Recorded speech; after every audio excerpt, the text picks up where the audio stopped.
Итак, уважаемые дамы и господа, добрый вечер. Мы рады всех вас приветствовать на нашей онлайн-дискуссии. Я хотел бы поприветствовать и передать слово генеральному директору инновационного колледжа и вице-президенту Американского университета в Центральной Азии, доктору экономических наук Чингизу Шамшиеву.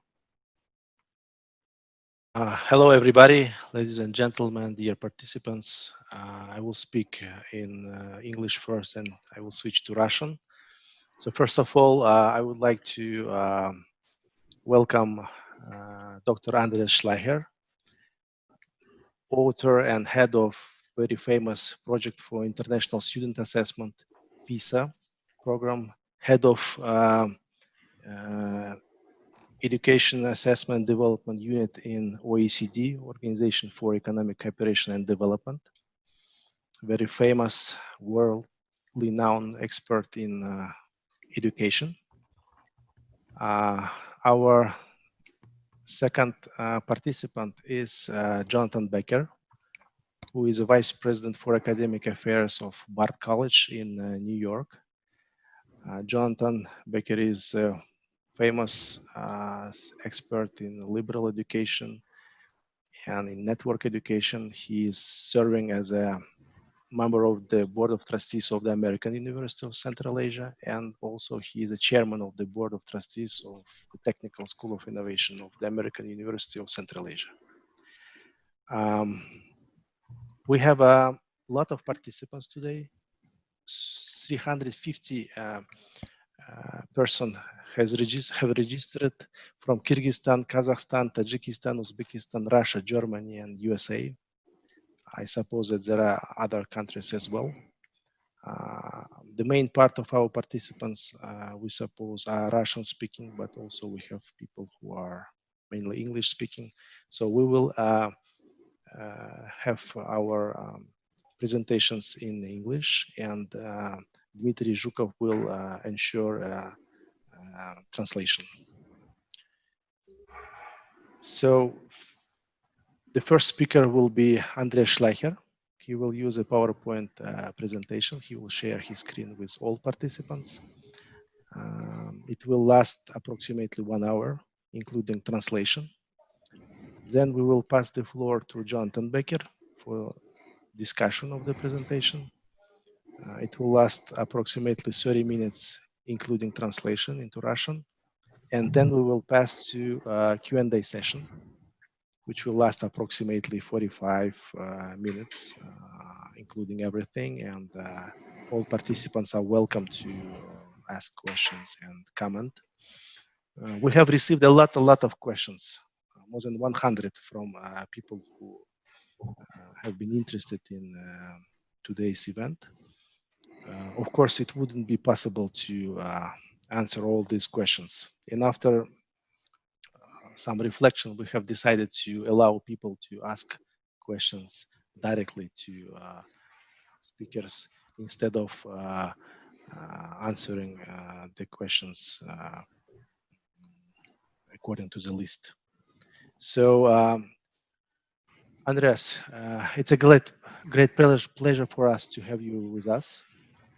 And I think the topic of your multiple presentations, speeches, publications, and especially of your recently published book, World Class, The Best Education for the 21st Century, it's a very good opportunity for discussion of what should be the good education for the modern world, what should be a bad education for the modern world as well, and especially how the education system should handle all these very profound, very deep transformations occurring in all spheres of social life.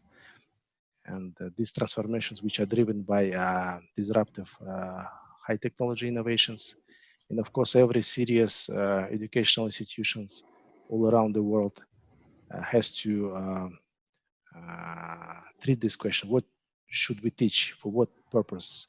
What should be knowledge and skills transferred to students in order to enable them to be successful and happy in their lives, in the societies which are transforming in front of our eyes. And in this world which will be, as we understand, very different from the world we live today.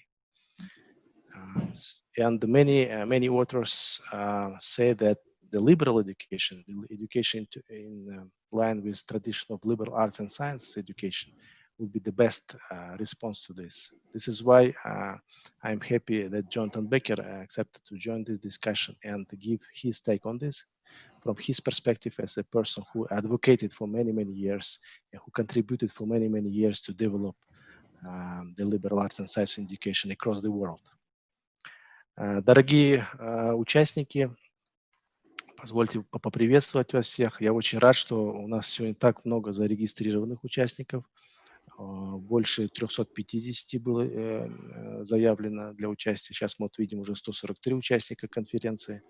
Очень много вопросов поступило от участников. У нас будет время для того, чтобы их задать и получить ответы. Я хочу представить вам нашего главного спикера, господина профессора Андреаса Шлайхера, всемирно известного специалиста в области образования, автора и руководителя проекта программы международной оценки учащихся PISA. Вы все о ней много слышали. Это одна из таких очень медиатизированных по всему миру программ. И в 2019 году профессором Шлайхером была выпущена книга «Образование мирового уровня. Хорошее образование для 21 века», которая тоже является, на мой взгляд, очень хорошим поводом для дискуссии относительно того, каким должно быть хорошее образование в наше время, в то время, когда наше общество претерпевает очень глубокие изменения, связанные прежде всего с глубокими технологическими трансформациями, которые до неузнаваемости меняют практически все виды человеческой деятельности. И, конечно, в этих условиях образовательные системы, которые готовят людей к профессиональной деятельности и вообще к жизни после учебы, взрослой жизни, должны задаться вопросом, каким должно быть хорошее образование, каким может быть плохое образование в наше время. Что нам нужно давать молодому поколению для того, чтобы по выпуску из школ, университетов они были подготовлены к тому миру, который будет однозначно очень мало похож на тот мир, к которому мы привыкли. И очень многие эксперты по всему миру считают, что одним из основных ответов на эту проблему могло быть либеральное образование, образование в традиции свободных наук и искусств. Поэтому я очень рад, что в нашей сегодняшней дискуссии присоединился профессор Джонатан Беккер, вице-президент Барда колледжа в Нью-Йорке, который уже на протяжении многих лет развивает и пропагандирует либеральное образование по всему миру. Дорогие участники, мы начнем с презентации профессора Андреаса Шлайхера, которая продлится около часа, включая перевод. Дмитрий Жуков будет перевод осуществлять с английского на русский. Затем примерно полчаса, включая перевод, выступит Джонатан Беккер. И после этого мы перейдем к сессии вопросов и ответов, которая продлится примерно 45 минут, час, включая перевод.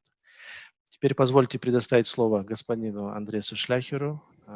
Andreas, I will pass the floor to you.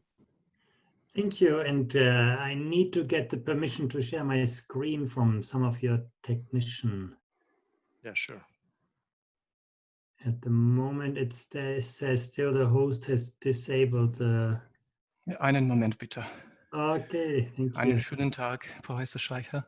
Dankeschön.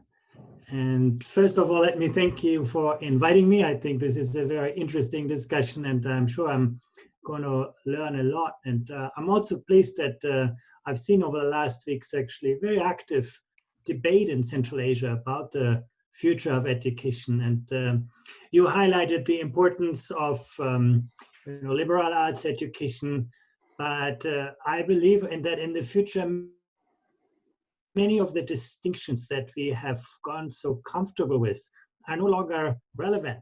You know, we need great scientists. I think that's going to be very important for the future, but those scientists need to be ethical scientists, creative scientists. And Na, es ist schon fertig.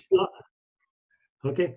Ja, es ist and schon if fertig. you are good, I can just click on that and Окей, share my уважаемые screen. участники конференции, пока господин Шляхер запускает презентацию, я вкратце переведу вводную речь. На самом деле сегодня поднимается очень важная тема в контексте 21 века, обучение в контексте 21 века. И очень много дебатов мы можем видеть, слышать в различных источниках. И, конечно же, необходимо помнить о том, что ученые и люди, которые посвящают себя академической жизни в 21 веке, это те люди, которые не просто являются учеными, это прежде всего креативный, творческий человек.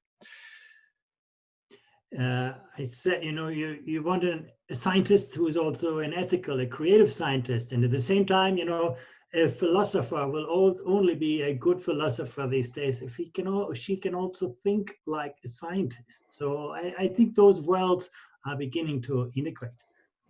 И еще раз следует здесь отметить, что ученые, современные ученые, это люди, которые следуют основным этическим и философским трендам в наше время, и мы будем с вами подразумевать этот факт сегодня.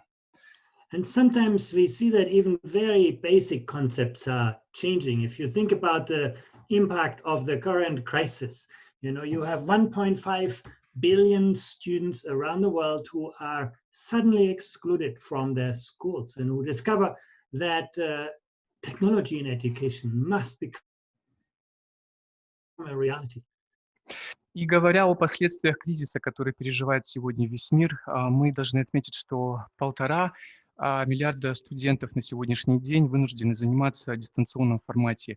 И в этом контексте мы должны говорить о том, что технические решения стали нашей реальностью. But we also see that access, use, and quality of online education is actually amplifying inequalities that are already inherent in our school systems. И также мы говорим в этом контексте о том, что качество предоставляемых услуг посредством онлайн-обучения меняется. But what this crisis has also shown is that there is a lot of innovation at the grassroots, innovation in the classroom, innovation in school that has been coming to the forefront. Но этот кризис также продемонстрировал тот факт, что качество дистанционного обучения на сегодняшний день зарождается в своей основе. И мы это можем наблюдать на примере различных образовательных учреждений. Just imagine some of the changes in our kind of school systems. We started measuring the outcomes of learning in the year 2000, and the world was very different in those times. In those times, you know, reading meant you extract written information from a book that was carefully authored, carefully reviewed, often approved by the government. Reading in those days was about extracting linear information. Если мы с вами немножечко вернемся ретроспективно к 2000 году, когда наша организация начала проводить исследования и формулировать определенные положения на основе анализируемой информации, мы можем сказать, что тогда, в тот момент, образование, обучение, получение знания, оно базировалось прежде всего на получении информации из учебных материалов. When you didn't know the answer to a question, you could look it up in an encyclopedia, and you can trust the answer to be true. Если вы хотели найти ответ на какой-то вопрос, вы могли всегда заглянуть в энциклопедию, и вы по умолчанию должны были верить в то, что ответ является верным. Today, when you look up the answer on Yandex or Google, you will find 100,000 answers, and nobody will tell you what is right and what is wrong, what is true and what is not true. Literacy is no longer just about accessing and extracting knowledge. It's about constructing knowledge. Сегодня ситуация изменилась. Сегодня, если вы хотите найти ответ на какой-то из вопросов, вы можете получить 100 различных вариантов, и никогда не будет уверенности в том, что именно этот вариант является верным. На сегодняшний день концепт образования и концепт получения знания изменился. Сегодня это конструирование знания.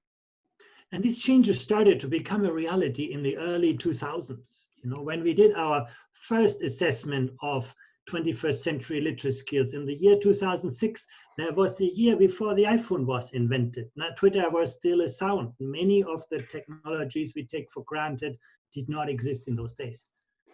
И об исследованиях, о которых мы сегодня поговорим. Эти исследования начались в начале 2000-х годов. Вы знаете, что в 2006 году был изобретен первый iPhone, и в этом контексте мы должны отметить, что наше исследование несколько предварило историю изучения, получения знаний, информации в контексте технологии. You can see the skills of young people as measured by PISA have not changed very much. The red line has been very flat, even in the principal industrialized countries. Но если мы говорим об основных положениях и о тех данных, которые мы получили в рамках нашего исследования, то мы можем сказать, что за это время результаты не сильно изменились. Обратите внимание, пожалуйста, на красную линию. Now, remember, 2009 was the year when social media became very active, engaged in our lives. We started to talk to our phones. Здесь следует отметить, что начиная с 2009 года активную роль начали играть социальные медиа в нашей жизни. Think about 2012, robotics, cloud computing, biogenetics, many developments in our societies fundamentally changing our lives. But you can see the red line remains absolutely flat. Our education systems are not responding to those kinds of changes. And just think of the last few years, artificial intelligence, cloud facilities, huge changes in our societies that we have not seen reflected in our education systems. И несмотря на то, что с 2012 года техника и робототехника в том числе начала активно интегрироваться в происходящие процессы в сфере образования, мы до сих пор видим, что процессы, наблюдаемые в сфере образования, особо не изменились. And just think about this, on average across countries, we have only 1 in 10 students who can distinguish a fact from an opinion at the age of 15 years. Если мы будем говорить про конкретные результаты этого исследования, то только лишь 1 из 10 студентов мог отличить факт из общего потока информации. Now, in the year 2000, it was less, it was 7%. But, you have a slight improvement in a world that has dramatically changed. В начале 2000-х годов, конечно, этот показатель был ниже, он составлял примерно 7%. But, as always, some countries have moved faster. You can see China, some regions in China moving very, very aggressively to a new frontier in education. Некоторые страны очень динамично развиваются в сфере образования, например, Китайская Народная Республика. You can look at Singapore moving from good to great, or Estonia in Europe actually also moving towards the frontier in education. Мы видим такие страны, как Сингапур и Эстония, также сделали большой шаг в плане развития в сфере образования. You can see Portugal in the south of Europe or Poland actually also with significant kind of improvements over those years. Также такие европейские страны, как Польша и Португалия, совершили прогресс в этом направлении. You can look at Peru or Albania, also countries that, still have a long way to go, but you can see they have seen improvements. They are moving forward. Несмотря на то, что в таких странах, как Перу и Албания, еще предстоит очень много сделать, но даже и там наблюдаются позитивные тренды. Or you look at countries like Brazil or Turkey, where the improvement may not be so impressive, but at least they have got more young people actually accessing education today. В таких странах, как Турция и Бразилия, кривая не настолько ярко выражена, но тем не менее там молодое поколение получило больше доступа к образованию. And you can see countries like Sweden that used to do very well and have gone backwards. But then in 2010, they caught the ball, and you can see actually they have turned things around. So which also shows that countries can actually change things and improve things. Например, в Швеции с 2000 по 2010 год наблюдался некий спад, но с 2010 года вновь появилась положительная динамика. So you can see some good examples of education systems moving forward, but not too many. In fact, most education systems have stood still over the last 20 years when the world changed dramatically. Мы видим, что в некоторых странах образовательная система действительно совершила достаточный прогресс, но, тем не менее, следует признать тот факт, что в большинстве государств предстоит сделать еще большую работу. Some people say, well, it's all a question of volume, just let's teach more hours. And you can see in this chart the number of learning hours varies dramatically across countries. If you add learning in school in blue to learning out of school. Now you can see a country like the United Arab Emirates, where students spend close to 60 hours of learning. And you contrast this with Finland, where students spend a little bit more than half of their time. There's a lot of variability in the volume of learning time. Некоторые страны, такие как Объединенные Арабские Эмираты, пошли по пути увеличения аудиторных часов обучения. Например, в ОАЭ мы видим по графику до 60 часов, в то время как Финляндия, например, пошла по пути меньшего количества часов аудиторных, составляет 30 часов. But when you look at productivity, how much is actually being learned in an hour, you can see in Finland, students learn a lot in very little time, whereas in the United Arab Emirates, they spend a lot of time and learn very little. The point I want to make here is that it's not about, just volume, spending or time. It's much more about the quality of learning experience. И также, что касается подходов обучения, мы можем отметить, что, например, в Финляндии учащиеся получают очень большой поток информации в течение короткого периода времени. В ОАЭ система противоположна. И здесь следует говорить о подходах, которые имплементируются в контексте конкретной системы обучения. So, what is the future about? I think in the first point, we need to think differently about what matters in education. Now, the kind of things that are easy to teach, easy to test, they have also become easy to digitize, to automate, to outsource. The world no longer rewards you just for what you know. Now, Google knows everything. The modern world rewards you for what you can do with what you know. Если мы будем сравнивать систему обучения в современном мире с индустриальной эпохой, с эпохой прошлом веке, то следует отметить такие показатели, как на сегодняшний день обучение трансформировалось в пользу получения доступного знания, эффективного знания, а самое главное, умение применять те навыки, которые получены учащимися в процессе обучения. The second paradigm is in the past, education was mainly about sorting and selection. No? We needed a few well-educated people and a lot of people who work for them. Today, we need everybody to be successful. No? We need to understand how different learners learn differently and embrace that kind of diversity with very innovative and differentiated pedagogical practice. В прошлом система нуждалась в людях, которые были хорошо образованы, и они овладели определенным объемом информации и знаний. На сегодняшний день система нуждается в людях, которые являются более адаптивными и готовы получать знания более гибко и гораздо быстрее. And that commands a very different caliber of teaching. In the past, education was about, standardization, compliance, very scripted form of one-size-fits-all education. Today, we need to have educators who are very responsive, very flexible, who are good coaches, good mentors, good facilitators. Если мы с вами будем говорить о роли преподавателя в системе до и сейчас.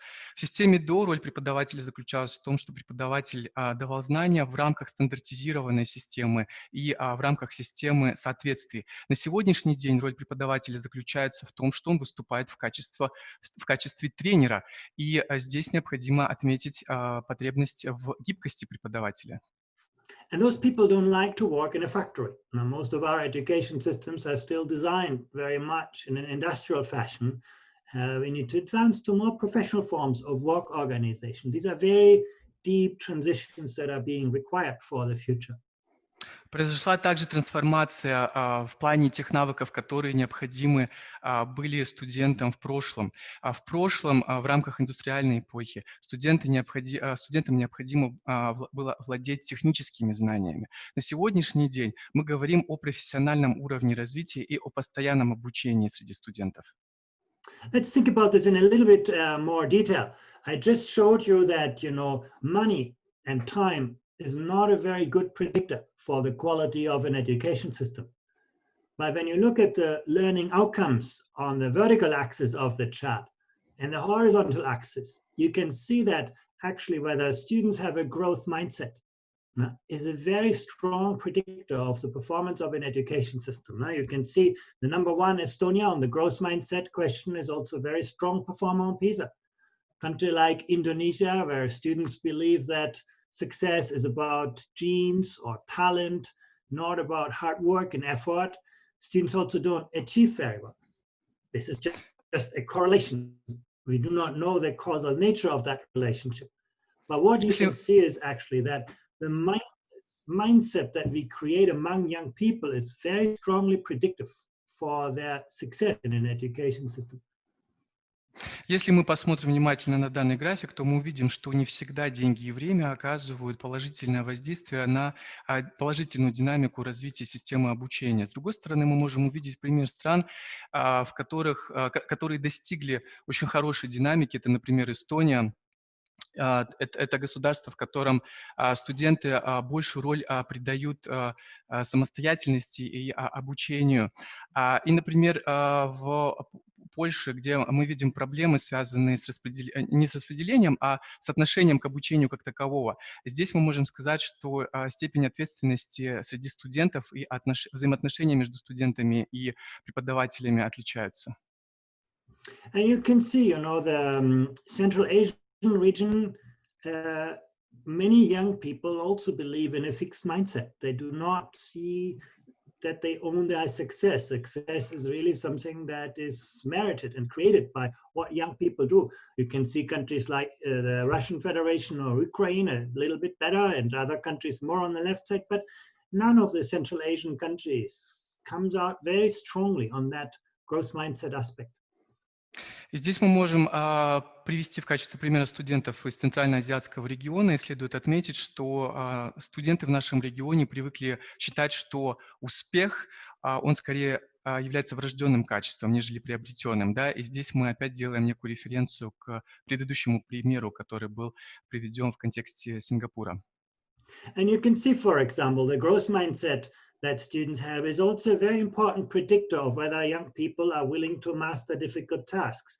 Their sense of self-efficacy is strongly related to the growth mindset. People with a growth mindset are less afraid of failure. They're more likely to establish ambitious learning goals and are more likely to see value in schooling. So you can see growth mindset is not just about academic learning. It's very much also about the way in which we relate to education. Когда мы говорим о развивающемся сознании студента, мы должны отметить тот факт, что студенты в современном мире должны быть готовы к принятию самых разных сложностей и к их преодолению. И это один из показателей, которых их отличает от студентов прошлого. Fear of failure, for example, in the times in which we live, if you want young people to become imaginative, creative, you need to give them space to explore things, to experiment. And if you experiment, you take risks. If you take risks, you're likely to make mistakes. So if we do not, tolerate mistakes, create opportunities for students to learn from and with mistakes, then young people are probably not, going to be so creative. You can see how important those relationships are. И в этом контексте очень важно отметить страх совершить ошибку. Студентам необходимо входить в зону, где они готовы, где они будут совершать ошибки для того, чтобы стать более свободным, более творческим и более умеющим человеком. И здесь, конечно, непосредственная связь имеет отношение к построению взаимоотношений между преподавателем и студентом также. You can see one step further, for example, whether students are happy with their lives. Has something to do with the disciplinary climate, with their sense of belonging at school. Now, school is a place where I feel, it's my intellectual home. The support they receive from their teachers, the feedback and appraisal they get from their teachers, the collaborative climate in school. School and education is a very powerful force shaping the experience and ultimately the satisfaction of students with their lives. И здесь мы также говорим о том, насколько студенты себя чувствуют комфортно в школе, насколько они считают школу или иное образовательное учреждение своим интеллектуальным домом, насколько преподаватели им позволяют делать совершать определенные шаги. I just need to do something.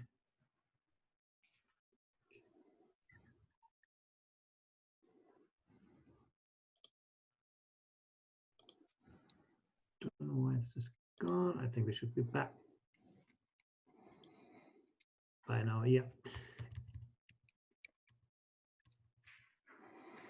Let me talk a bit more specifically about the future. If you think about the forces that digitalization is presenting to us, no? Technology is a force that is incredibly democratizing. Everybody can collaborate, everybody can participate, but it's also a force that is concentrating power at a rate we've never seen before. Давайте немножко поговорим с вами о тех тенденциях, которые имеют место в будущем. И в данном аспекте мы будем говорить с вами о дигитализации, какую роль она играет в системе обучения. С одной стороны, она предоставляет нам больше демократичного взаимодействия, но с другой стороны, следует также помнить о том, что дигитализация позволяет фокусировать и концентрировать власть в определенных ресурсах либо руках. Technology is incredibly particularizing. The smallest voice can be heard everywhere. You post something on Twitter and the world can follow you. But it's also incredibly homogenizing, often squashing individual differences, cultural uniqueness. And again, it's a tension and dilemma.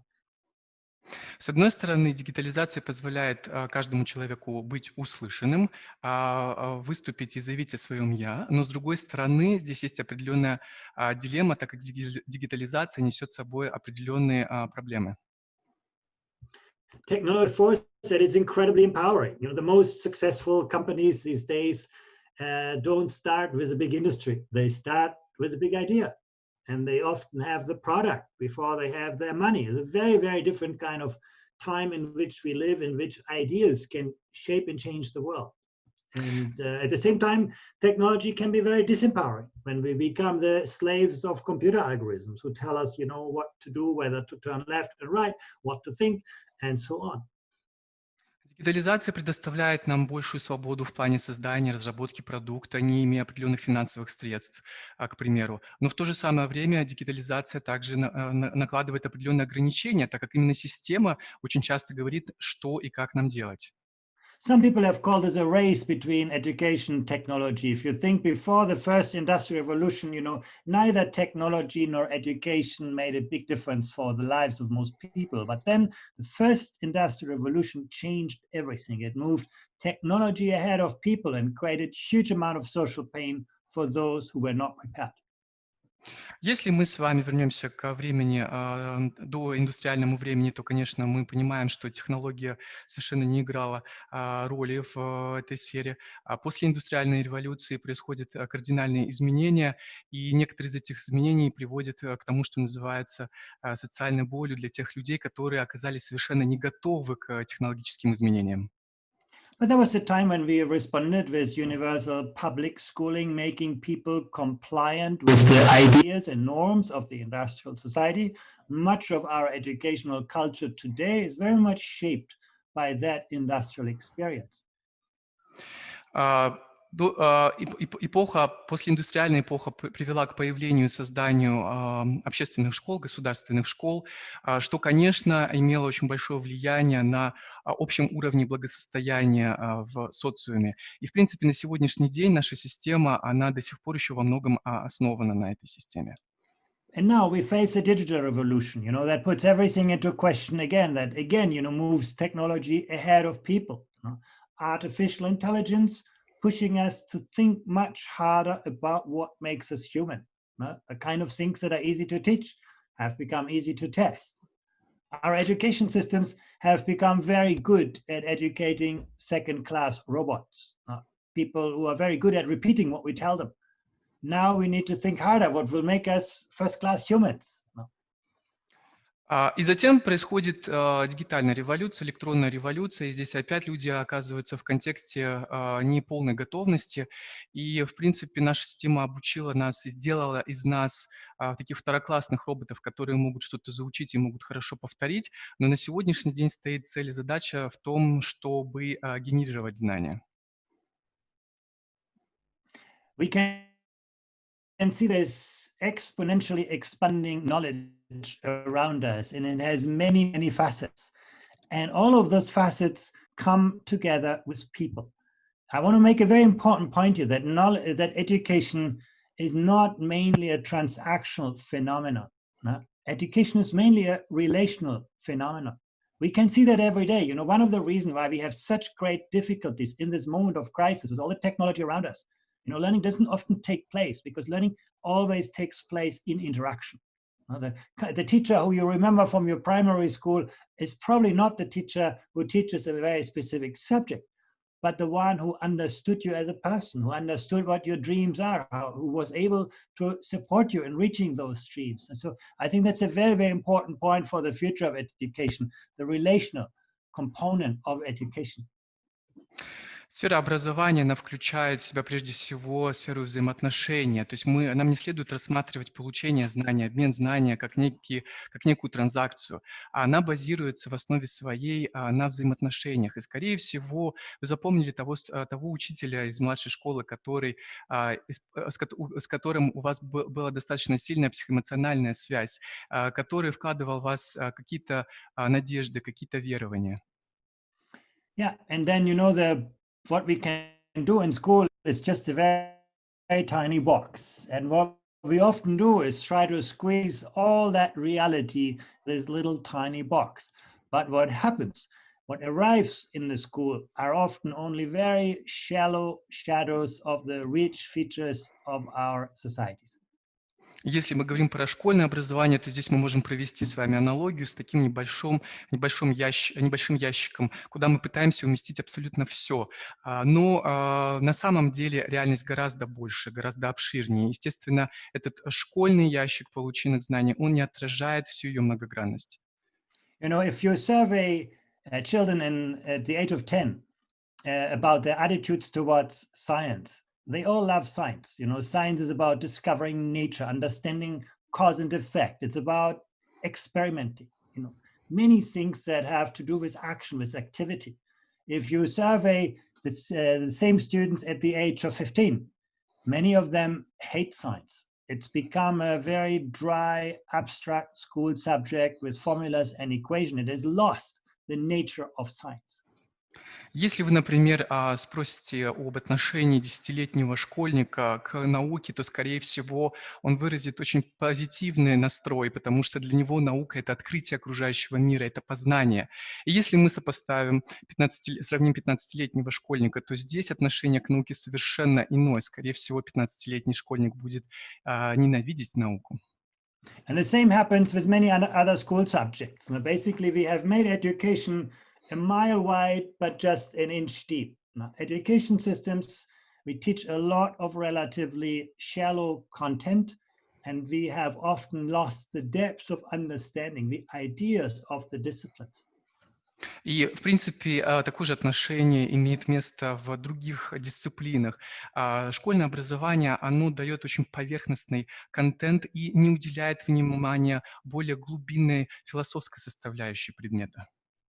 In tomorrow's world, it's not just important what you know in biology and chemistry to be a good scientist, but more important is whether you can think like a scientist. Now, can you design an experiment? Can you distinguish questions that are scientifically investigable from questions that are not?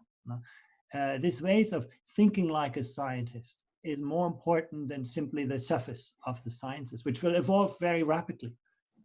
И в конечном итоге мы не задаем вопрос, что ты можешь сделать как ученый. Мы задаем вопрос, каким ты ученым можешь стать в будущем и какие результаты ты можешь показать, будучи ученым. Or take, you know, history. You know, history is not about names and places. It's about, you know, understanding how the narrative of a society has emerged, how it has developed, how it has advanced, and sometimes how it unravels when the context changes.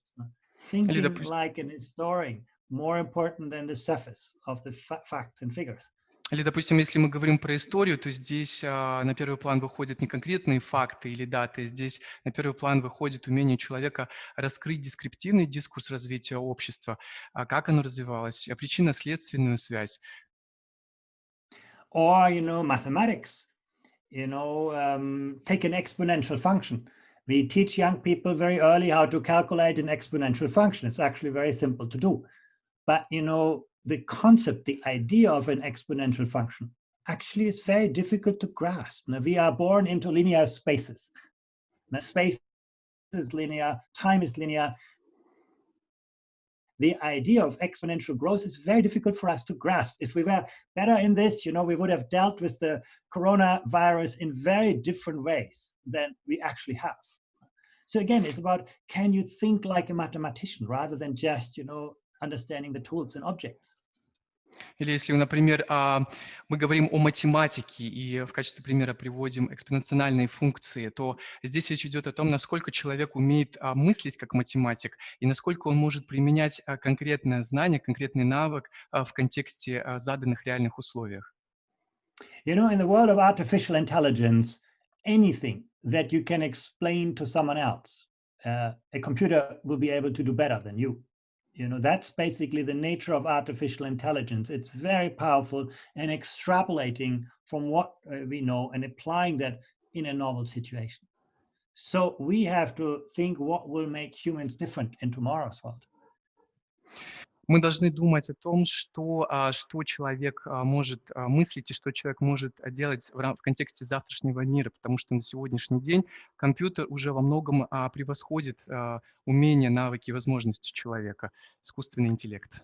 Think about the realm of human knowledge. Think about the realm of ethics and judgment, the realm of political and civic life, of building, binding, bridging social capital, the realm of creativity, aesthetics, design, the realm of natural and physical health, or the realm of economic life. Now, those are the kind of paradigms that we need to think harder about how to frame in education.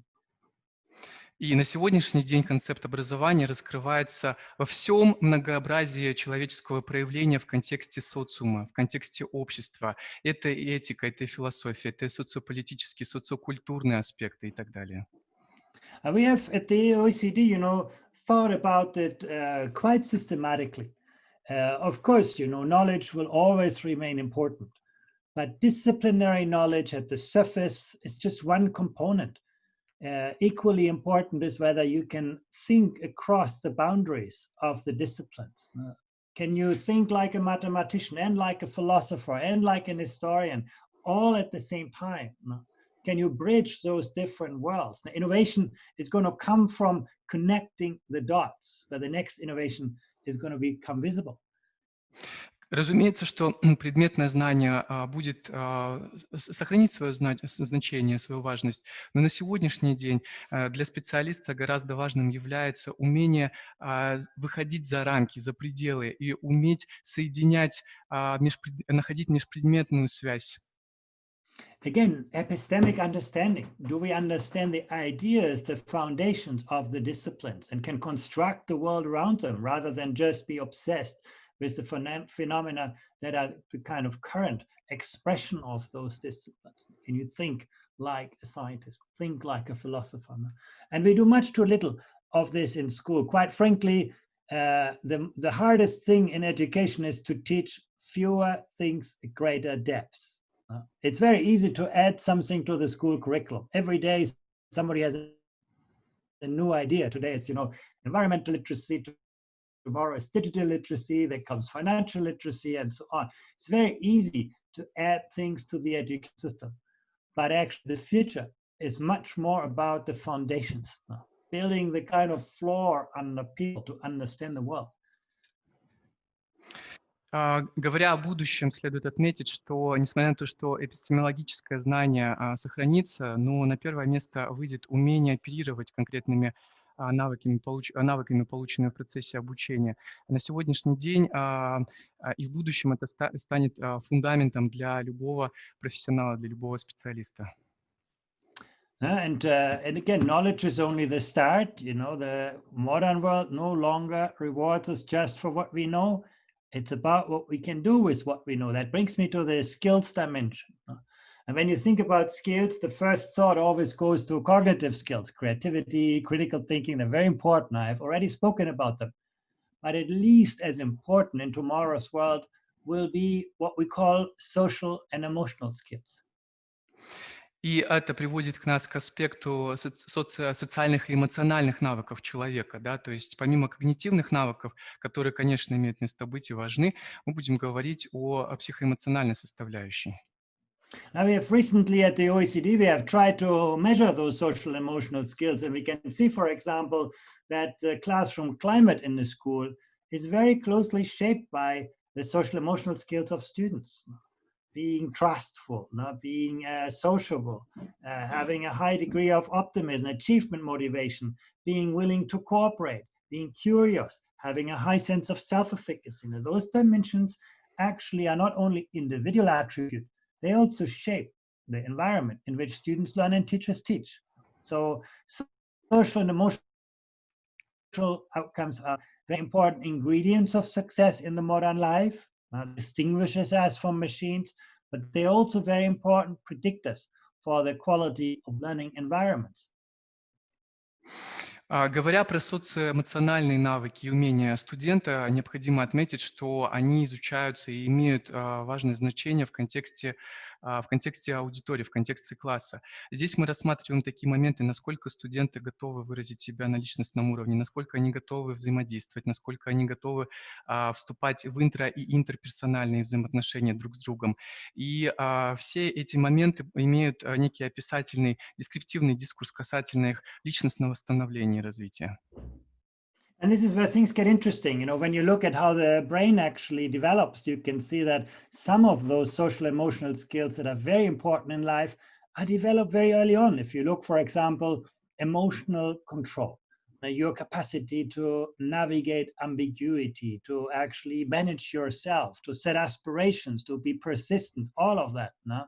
When you are 1 to 2 to 3-year-olds, it's like a skill, like developing reading skills or mathematics later on. When we become older, those things become personality traits, character qualities, very hard to change. So it's very important for us to understand what do we learn when best. Говоря про те навыки когнитивного и социоэмотивного характера, мы можем сказать, что, например, в возрасте от 1 до 2 лет эти навыки для нас являются необходимыми познавательными императивами в процессе развития и поступательного движения вперед. Но когда мы говорим о взрослом человеке, о зрелом человеке, то все эти навыки выступают в качестве тех необходимых инструментов, которые он уже должен уметь использовать. You know, and one aspect that is much harder to grasp and to articulate in the future is about values. We at the OECD, we are talking about education not in terms of teaching people something, but about providing young people with a reliable compass and the navigation tools to find their own way through a world that is increasingly complex, volatile, and ambiguous, and things like that. So this idea to find orientation, to position yourself every day new in a changing world is becoming very important. Мы говорим о знании как о неком компасе, который студент получает для того, чтобы уметь ориентироваться в этом постоянно развивающемся и меняющемся мире, но не как о каком-то конструкте, не динамичном конструкте. So if you think what are the most transformative competencies, of course, everybody has their own idea about this, but at the OECD, we put at the first and foremost our capacity to create new value, to be imaginative, to build things of intrinsic positive worth. Once again, artificial intelligence is very good to extrapolate from what we know, but to think around the next corner, to create something new, that's very much a human capacity. Our creative, imaginative capacity is very important. Говоря про трансформативные или изменяющиеся компетенции человека в контексте обучения современности, мы отмечаем, опять же, такие вещи, как умение быть креативным, творческим и умение конструировать определенные навыки и реализовывать эти навыки на практике. Our capacity to reconcile tensions and dilemma, ambiguity, to complexity. In a world in which we live, things are rarely black and white. Often it's different shades of gray. We have to manage this. We have to, walk around competing interests, competing viewpoints, managing different perspectives. Can you appreciate different ways of thinking, different cultures? I think the key today, not just, your own world your own way of thinking, but can you understand people who think differently, who come from different perspectives, different cultures, different disciplines? That's going to be very, very important. На сегодняшний день социоэмотивные компетенции человека проявляются в том, насколько он готов принимать чужую точку зрения, насколько он может находить консенсус в процессе обсуждения какой-либо проблемы, и насколько человек сам готов меняться, и насколько он динамичен в постоянно меняющемся мире. And last but not least, taking responsibility. To be able to mobilize our cognitive, social, and emotional resources. Many times in life, we know what to do. We have the skills to do something, and we still don't take action. This capacity to mobilize our cognitive, social, emotional resources is very, very important as well. И еще одна очень важная компетенция человека – это то, насколько человек готов взять ответственность за те решения, которые он принимает, и за те действия, которые он совершает. Потому что, как правило, человек абсолютно убежден и уверен в том, что он делает что-то верно, да, или что-то планирует совершить, но он не всегда готов взять ответственность. So, if you think about what this means for education, for our pedagogy, the first thing I want to highlight is our capacity to be more open. In education, we are often very good to teach other people the established wisdom of our times. Now we just transmit to the next generation what we know. We're often not good enough to help people question the established wisdom of our times, to be open to the novelty. It's very easy to learn. What is much harder often is to unlearn and to relearn when the context change, not to be open to give up the familiar worlds and to embrace the new one. Еще одно очень важное качество – это умение оставаться открытым и умение учиться чему-то новому, а также переучиваться, получая новые навыки и новые знания. Our capacity to reflect, to step back, to see the bigger picture, to see the forest among the trees, very important as well.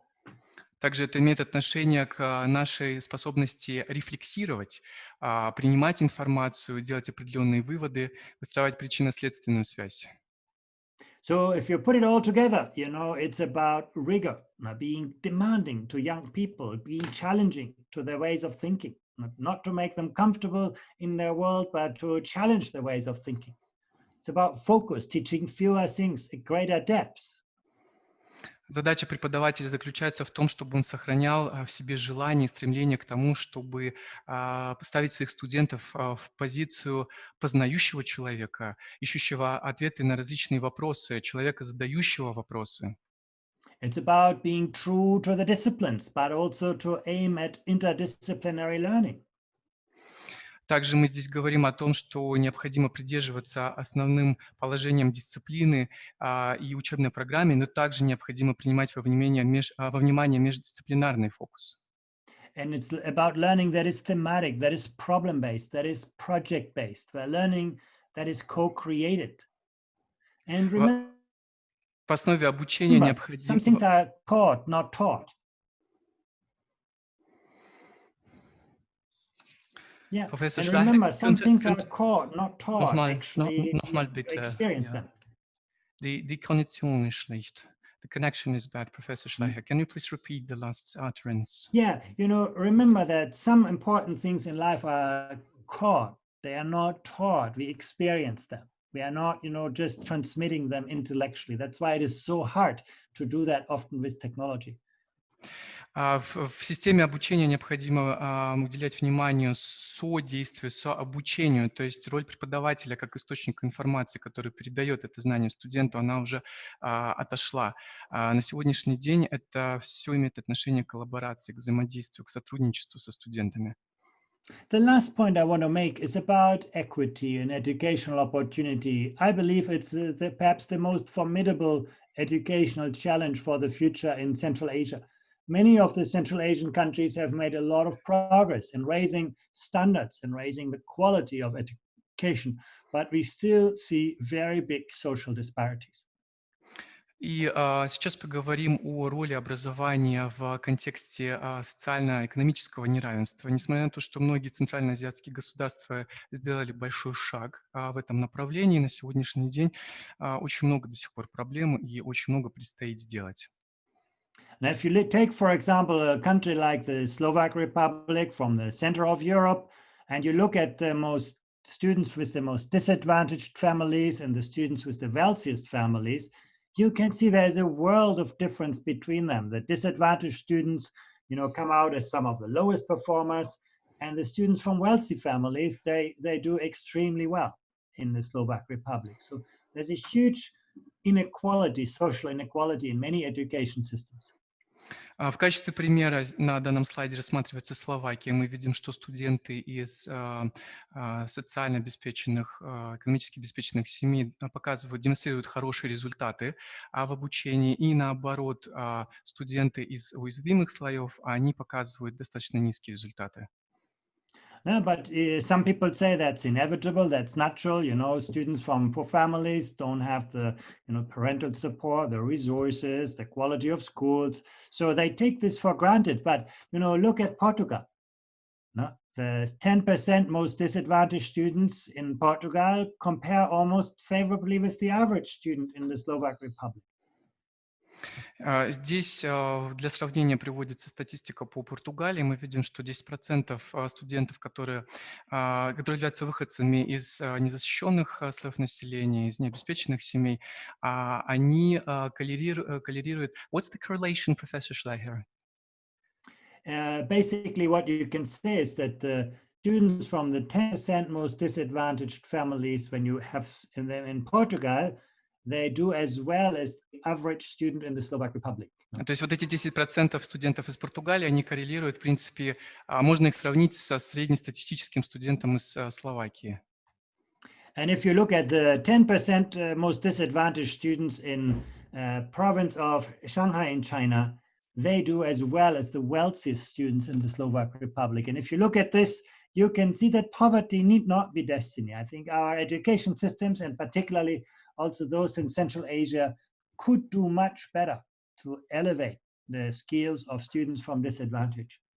И если мы рассматриваем с вами Шанхай, то здесь противоположная корреляция, да, то есть небольшая группа студентов из достаточно незащищенных слоев населения, они показывают очень высокие результаты. Таким образом, мы можем сказать, что, в принципе, социоэкономическое состояние не является определяющим фактором в системе обучения.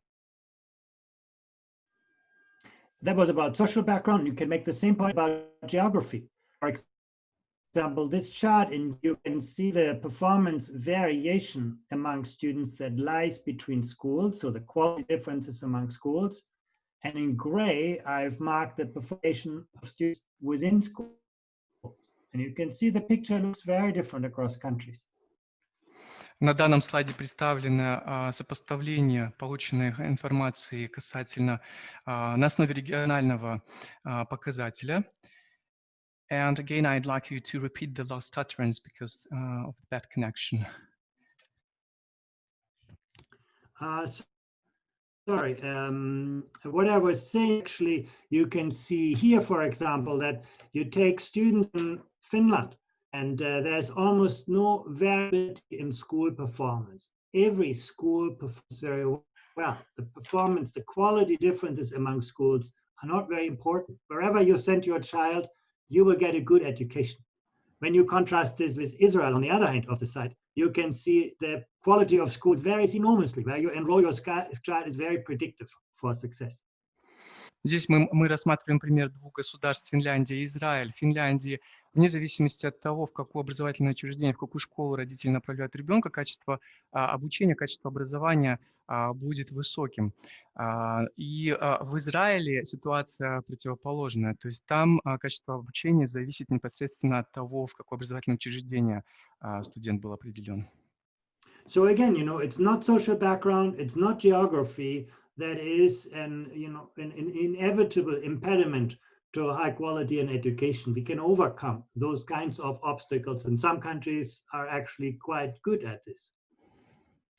И таким образом мы опять с вами видим, что, в принципе, качество образования, оно не всегда и не полностью зависит от социоэкономических или, допустим, каких-то иных предпосылок. Здесь мы с вами возвращаемся к идее того, что многое зависит от системы обучения. And some of this goes directly back to the way in which we allocate resources. You can see, ideally, you want to be in the green part of the chart, where actually we attract the most talented teachers to the most challenging classrooms and give the disadvantaged students the best resources. But there are only very few countries that you can find in the green part. Most countries are quite deeply in the red part, where actually, if you come from a disadvantaged background, you're also going to get the less privileged kind of resources. И в этом контексте, если мы говорим про успешные страны, которые сделали большой прогресс в сфере обучения, необходимо ответить, что они привлекают гораздо больше ресурсов, и они привлекают прежде всего талантливых преподавателей в наиболее сложном контексте, в наиболее сложных классах обучения. So that has a lot to do with the way in which we organize our education systems. I highlighted this at the beginning. But to build a deeper sense of professionalism in the education systems, to have teachers who have a deep understanding of the subject that they teach, but also who do not only know their subjects and how different students learn that subject, but who also know their students really, really well.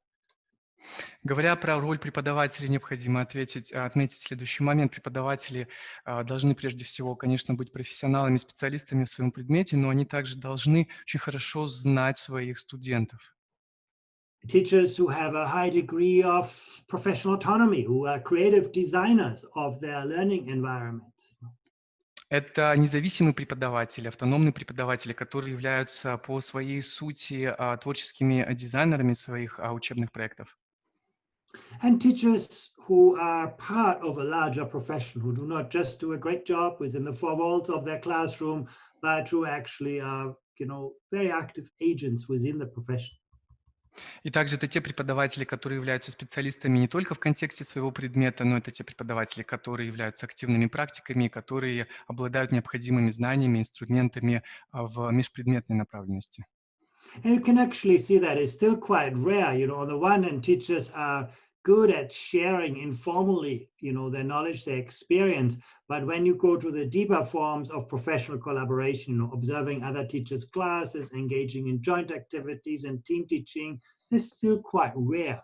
So we still have a very kind of traditional work organization in school, and the forms of, collaborative work organization are still the minority. И если мы говорим про систему организации обучения в школе, то эта система достаточно традиционная, она достаточно устаревшая по своей сути, потому как необходимо на сегодняшний день подразумевать и имплементировать форму взаимодействия между преподавателями и форму взаимодействия между академическим и профессиональным аспектом обучения. And this sense of professionalism is not only shaping better learning outcomes in school, it's also shaping the identity of the profession. You can see, for example, that teachers are, show a higher degree of professionalism. They are more satisfied with the profession. They are more satisfied with the work environment. They have a stronger sense of self-efficacy, and they have a better perception of the status of their profession. So you can really see how those things do go together. И говоря про то, как преподаватель себя ощущает сегодня в контексте обучения, преподаватель должен ощущать себя более производительным, преподаватель должен ощущать себя более удовлетворенным, преподаватель должен ощущать себя более таргетированным и направленным, опять же, на достижение поставленных целей. So my time is up. What I wanted to share with you really is that we live in a world in which the nature, the question of what we should be teaching and learning is rapidly evolving, where we need to create learning environments that are responsive to new needs, where we need to think harder about the future of education and skills. И завершая мою презентацию, хочу сказать, что мы живем в мире, когда необходимо отвечать на все те вызовы, которые дает нам мир, и необходимо понимать, в каком дискурсе развиваться. And when you do that, you need to think about the pedagogies, the practices that build those, the learning experiences that build those knowledge and skills. Если мы говорим про педагогические модели, то необходимо принимать во внимание систему знаний, получаемых навыков и в контексте их модификации и изменения. And when you know what those pedagogies are, you need to think about how to, attract, develop, retain those people who do that job best, basically, to build a profession that can actually enable those kinds of practices. Также необходимо помнить о том, что нужно сделать для того, чтобы сохранить тех преподавателей, тех профессионалов, которые понимают и знают, как построить систему обучения таким образом, чтобы она соответствовала современным требованиям. And that in turn has a lot to do with how we design our education systems today, from the earliest years up to learning throughout adulthood. Необходимо также четко понимать, как нужно дизайнировать систему обучения, школьную систему обучения, начиная с ранних лет. And you have many really good examples and interesting experiences in Central Asia. Fortunately, many of the Central Asian countries are now active participants in our work on PISA. Some are also joining our work on TALIS. I presented some results from the Teaching and Learning International Survey. So I think we are building a better understanding of those practices. Thank you very much. Спасибо. И у нас есть очень хороший опыт взаимодействия с образовательными учреждениями в Центральной Азии, например, в Таласе. Мы находимся в постоянном взаимодействии, результаты показали хорошие. И благодарю вас за внимание. Thank you very much, Andreas, for this very colorful, dynamic, clear presentation. It made very clear your opinion on very important issues of the modern education, and it goes without saying that education systems today need to form scholars to teach thinking as researchers. But at the same time, there is a dilemma for modern societies, as it was in the past, in 20th century, in 19th century. In order to avoid that all these people become jobless, and in order to avoid that poverty increases because of the automatization, because of the artificial intelligence and so on, we need to teach new skills. But at the same time,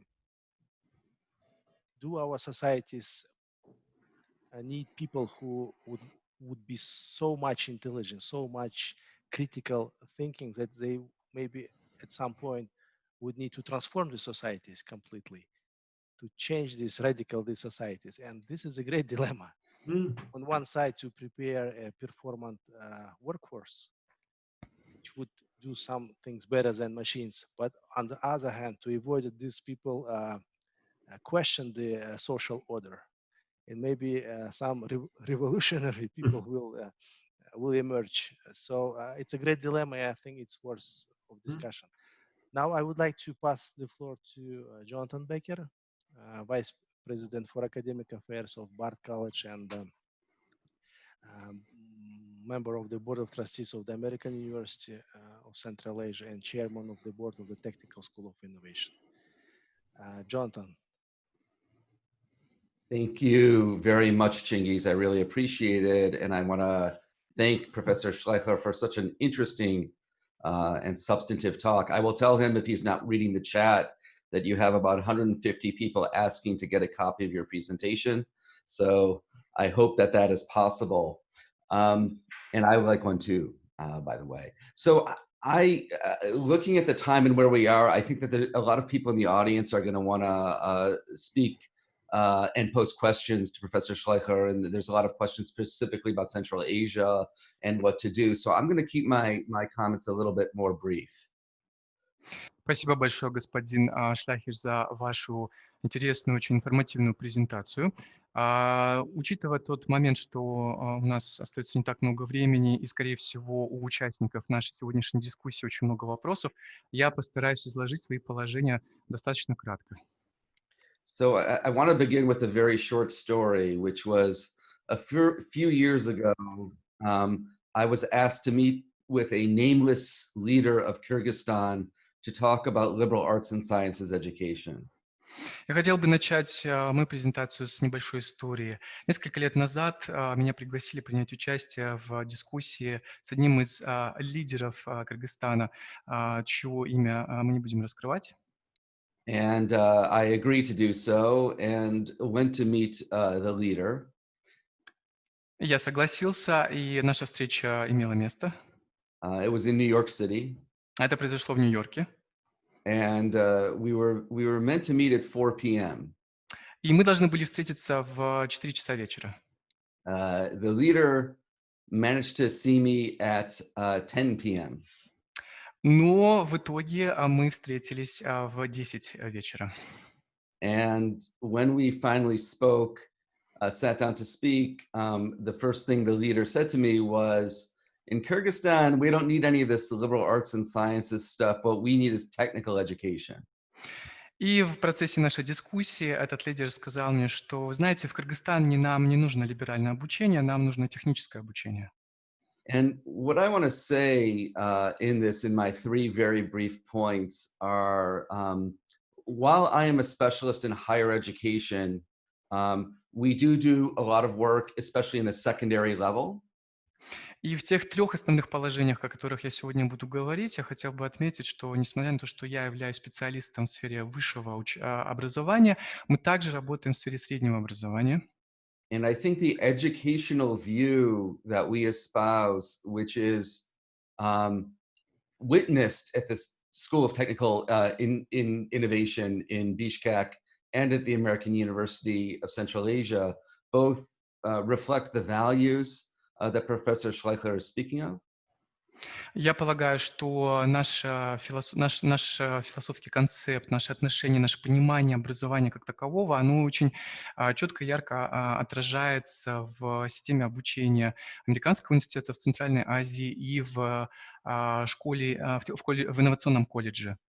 And I also think it's important to bear in mind how in different environments across the globe we can realize many of the principles of the vision that Professor Schleicher spoke of.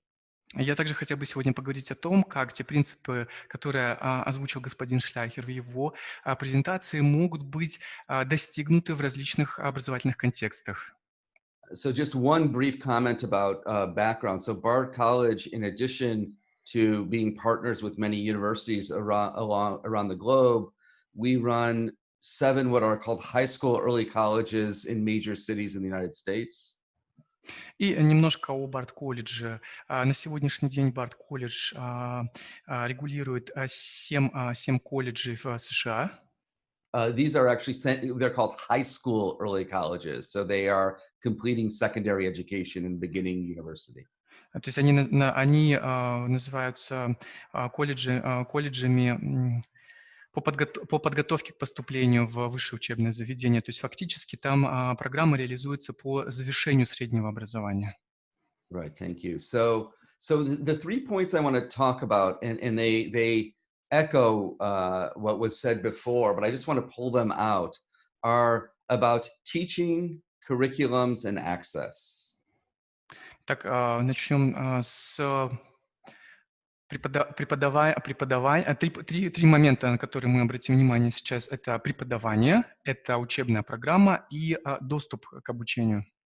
Right. So I'm going to begin where Andreas Schleicher left off, which is about teaching. And I want to say that an emphasis on teaching is perhaps the most important thing that is the least recognized.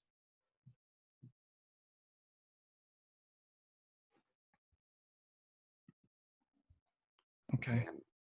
Yeah. Some technical issues, sorry.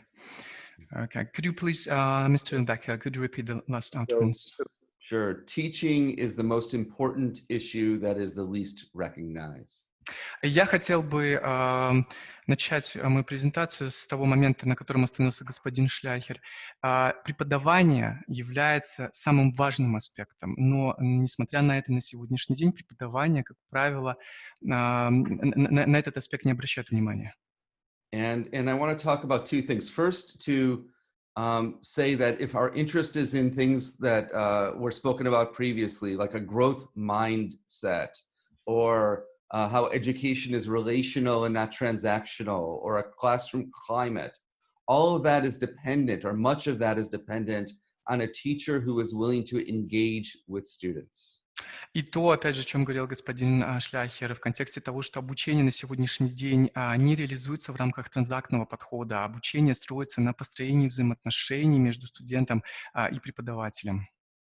So we call that student-centered learning. Мы это называем обучение, которое имеет фокус на студенте. And at its essence is the teacher giving up some authority in the classroom to encourage learning. И суть этого подхода заключается в том, что преподаватель делится своей властью со студентами. We think that the ultimate goal of education should be a student having an interest in a lifetime of learning. That is to say, they don't view that I have finished school or university and my education is done. На сегодняшний день студенты должны выработать в себе такой подход, который позволит им реализовывать обучение на протяжении всей жизни. И ни в коем случае студент не должен ограничиваться только получением среднего или одного высшего образования. But that they impart upon students a lifetime of learning or a love of learning, which is critical because in the modern economy, students or new people entering the workforce will change employment multiple times throughout their lives. Здесь также необходимо отметить, что человек должен быть готовым обучаться и иметь очень позитивный настрой относительно обучения. Это необходимо, потому что на сегодняшний день профессиональная сфера требует от специалиста менять профессиональную деятельность несколько раз в течение жизни. And therefore, the students who leave a school and university must be capable of learning on their own as they adapt to different situations in life. И выпускники учебных заведений должны быть постоянно готовы и адаптированы к ситуации получения новых знаний и навыков. And it is a teacher who loves learning, who is willing to give up certain amounts of authority to share that love with students who will best impart that notion to their students. А здесь, конечно, прежде всего первостепенная роль и задача, и ответственность находится на плечах преподавателя, потому что именно преподаватель делится этой любовью постоянного обучения на протяжении всей жизни. I want to make one more point here on teaching, and that is related to how teachers, what teachers know and how they approach their fields. Здесь я хотел бы поговорить также о таком моменте, как преподаватели реализуют то знание, те навыки, которыми они сами обладают. So the American University of Central Asia has a Master of Arts in Teaching program, which is trying to teach a new generation of teachers in Kyrgyzstan. Например, Американский университет Центральной Азии на сегодняшний день предлагает магистерскую программу в сфере обучения, которая нацелена на преподавателей нового поколения. That's a program is similar to one that is run in New York State and one that is run in Palestine. Эта программа идентична той программе, которая на сегодняшний день имплементируется в штате Нью-Йорк и также в государстве Палестина. And what is interesting about that is, in addition to the student-centered learning, the teaching approach, it also makes sure that teachers have knowledge in their disciplinary field. И специфика этой программы заключается в том, что, с одной стороны, она учит преподавателей, как выстраивать студентоориентированный подход в обучении, с другой стороны, она готовит настоящих профессионалов в определенном предметном направлении. So it is important, on the one hand, for teachers to be student-centered and at certain levels to be generalists, but it is also important for them to have knowledge of the discipline in which they're teaching, especially as you get to the later years of school. С одной стороны, очень важно выстраивать отношения со студентом, делать фокус на отношения со студентом. С другой стороны, преподаватель должен быть специалистом по своему предмету. И также преподаватель должен быть генералистом, то есть он должен быть специалистом, с другой стороны, в нескольких направлениях. Right. So that's my first point is teaching. Now I want to talk about the curriculum.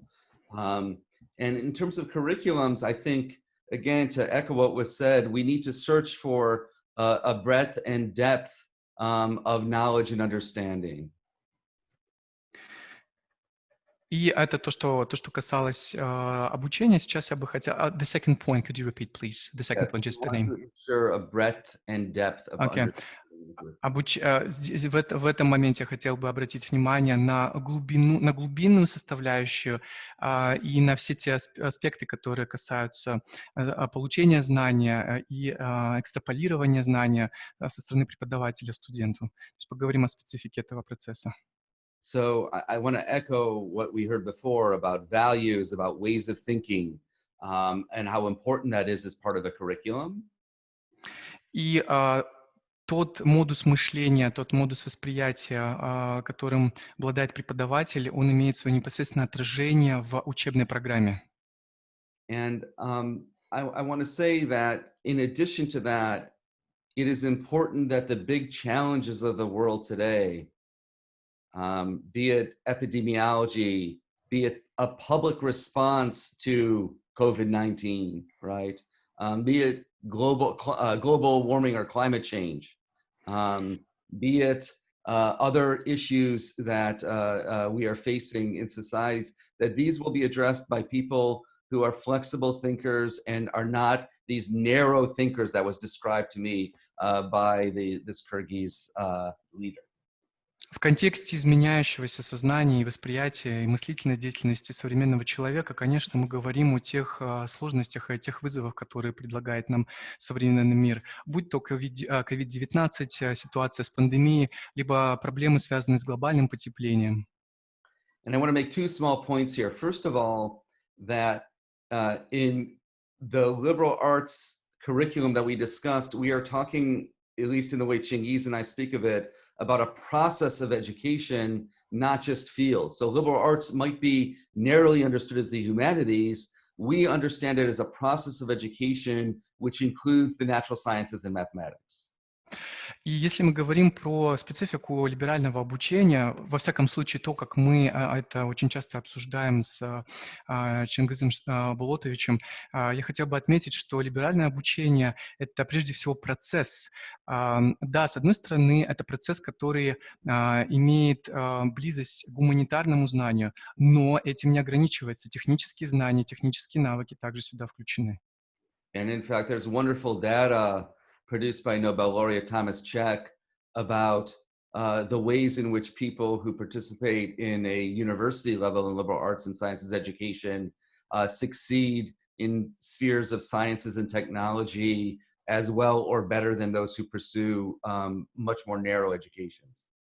И здесь очень интересный момент. Было проведено исследование одним из нобелевских лауреатов, результаты которого говорят о том, что выпускники обучения, либерального обучения, они очень часто становятся успешными и в сфере технического знания в том числе. And I want to say, I always imagine the image of Steve Jobs when he introduced the iPad.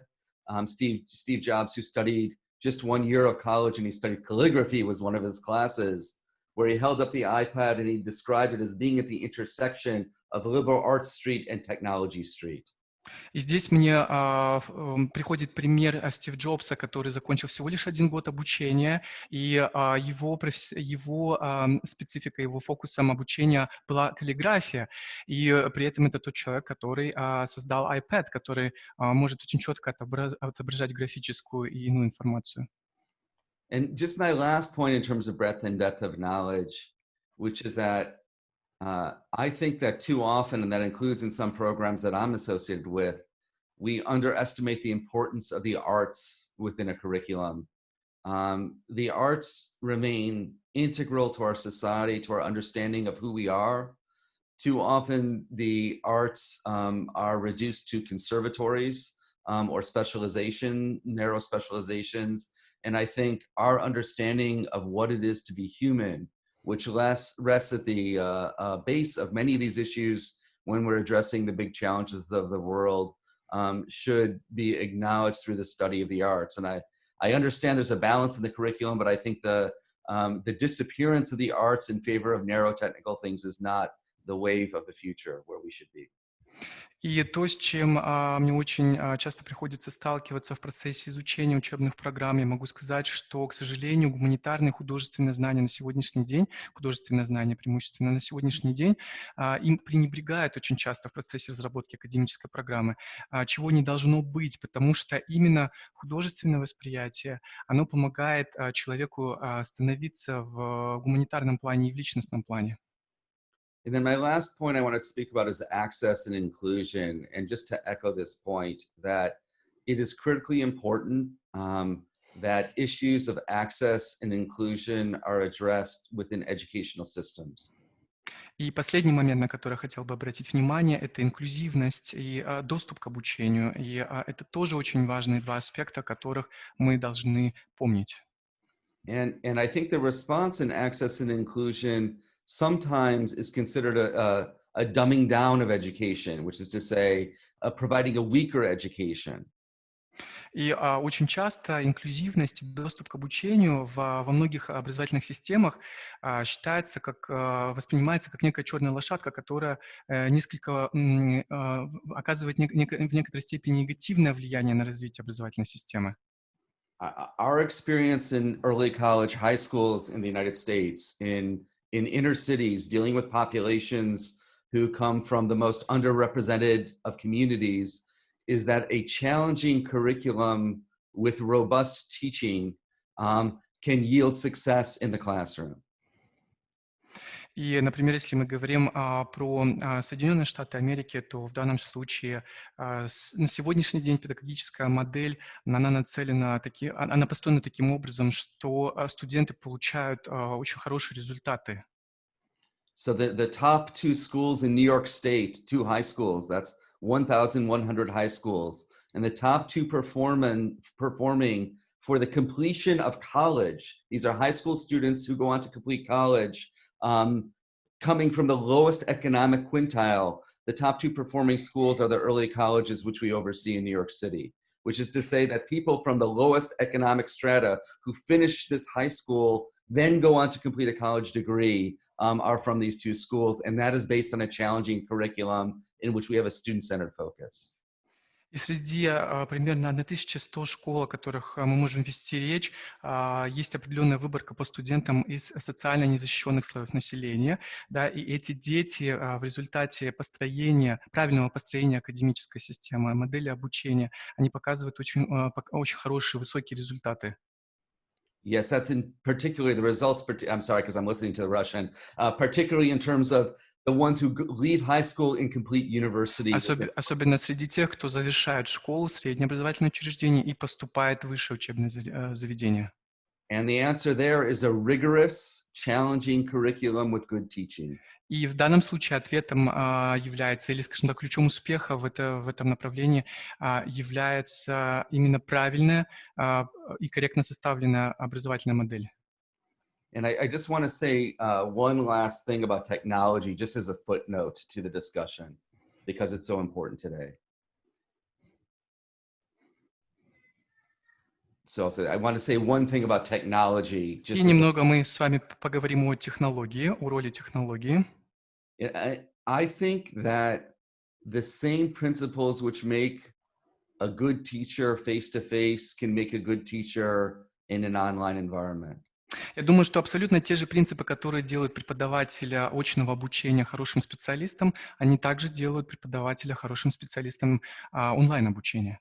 I'm not speaking of MOOCs, which notoriously have a low completion rate, and the completion rate that is done is achieved by people from the highest socioeconomic status. Mr. Becker, could you please explain the meaning of the MOOCs? What does it stand for? Massive online courses. I am not speaking of massive online courses. Я сейчас не говорю про те онлайн-курсы, которые имеют характер массового обучения. Это немножко другое. I'm talking about teachers engaging with their students in a variety of online formats. Я сейчас прежде всего говорю о тех преподавателях, которые имеют непосредственное взаимодействие со студентами в формате дистанционного онлайн-обучения.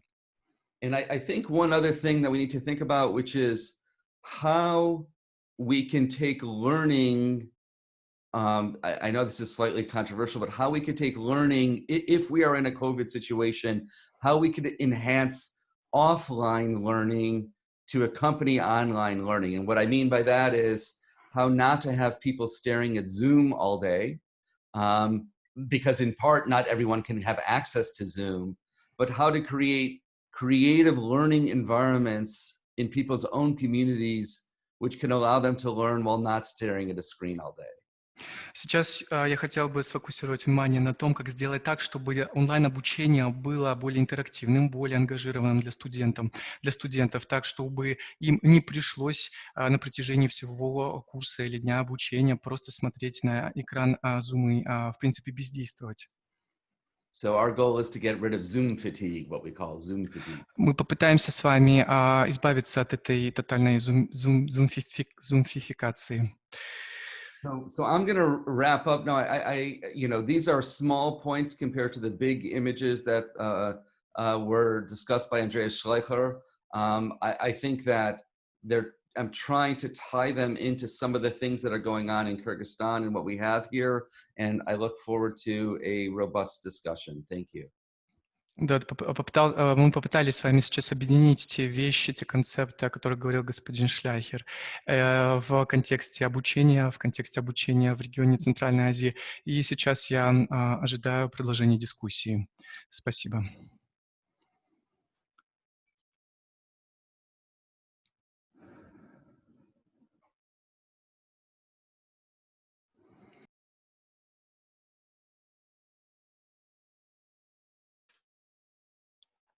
Thank you, Jonathan, for raising very practical issues as well related to online education. We are living this very complicated period. It was a great experience for us, but I fully agree this is also a very good opportunity because this switch, very massive, immediate, very fast switch to online education has revealed many of problems we had and many, I would say, flaws in our approach to teaching, and many, I suppose, and I truly believe that many instructors all around the world now are reflecting critically about what their teaching methods are and what they should improve.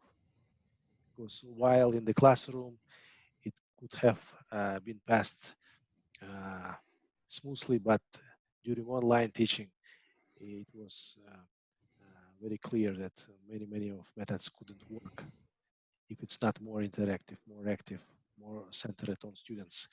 So, дорогие участники, я благодарю господина Андреаса Шляхера, Джонатана Беккера за то, что они поделились с нами своими мыслями. Сейчас я предлагаю всем участникам задать вопросы нашим спикерам. Вот у нас примерно есть 40 минут на все это. Andreas, are you here? Are you with us? Because I don't see your picture. Mr. Schleicher, can you hear me? Herr Schleicher, sind Sie da, oder? Nee, geht nicht. Leider. So we can start, Jonathan, with questions to you, and while waiting Mr. Schleicher to come back. Дорогие участники, сейчас пропала у нас связь с господином Шляхером. Я думаю, он сейчас вернется. Пока мы можем задать вопросы господину Беккеру. Дмитрий, вы объясните технически, да, как нужно вопросы? Да, конечно, Чингиз Болотович. Уважаемые участники, прежде всего, у нас очень много вопросов в чат-боксе. Чингиз Болотович, следует ли нам начать с них? Либо мы все-таки с помощью нашей технической команды попробуем позволить подключиться кому-то? Иван, как вы думаете, чтобы задать вопрос? Вообще желательно, чтобы люди вживую задали вопрос. Да, давайте, наверное, вживую тогда, Иван. Позволим? Хорошо, спасибо большое.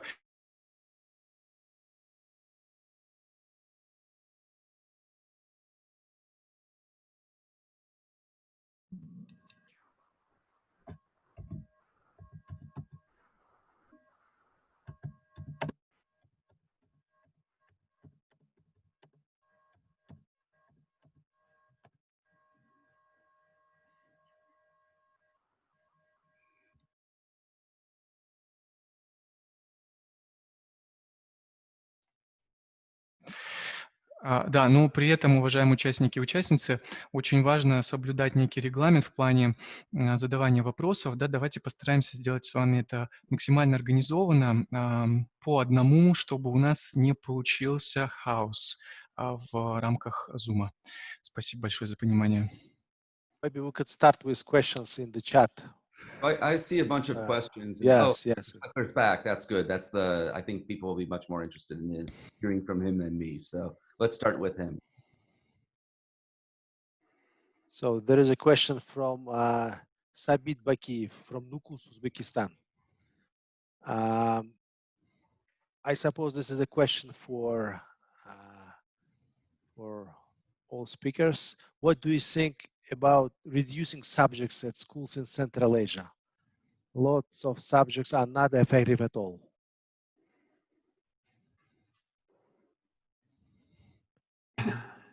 If I can start, I think it's a difficult question. I do think the deep understanding of the disciplines is important, but I don't think we should continue to frame them as school subjects. I do think the more we can help students look at problems through different disciplinary lenses to understand different ways of thinking, the stronger education will become. So, and adding school subjects often has the opposite effect. It creates more silos. So again, I come back to teaching fewer things at greater depths. Now, why do I say that's relevant to Central Asia? Because when you look at the results from the PISA test, students are typically in Central Asia are typically very good to respond to questions with relatively shallow subject matter content. So there's a specific question, students know the answer. But the moment students are required to transfer their knowledge across the boundaries of disciplines, to apply their knowledge in unfamiliar context, students in Central Asia have very great difficulties. At least that's what we see on the PISA test. So I do think there is a case for better integration of the subjects and giving students more opportunity to apply and explore their knowledge. But I'm not an expert on Central Asia. I can only see these countries through the eyes of the OECD PISA test. Уважаемые участники и участницы, я переведу в общем слова господина Шляхера. Насколько я понял вопрос, заданный Чингиз Болотовичем, необходимо ли добавлять, да, Чингиз Болотович, предметы, которые вы задали дополнительные, да, в сетку? Да, вопрос был, нужно ли сокращать количество предметов в школах в Центральной Азии? Спасибо большое. Итак, господин Шляхер считает, что однозначно речь не идет о добавлении каких-то новых предметов, речь идет о более тесной и эффективной интеграции существующих предметов, потому как по результатам проведенных PISA, к сожалению, текущее состояние у нас достаточно плачевное, и задача заключается в том, чтобы интегрировать существующие предметы с целью максимизации полученных навыков и умение применять эти навыки.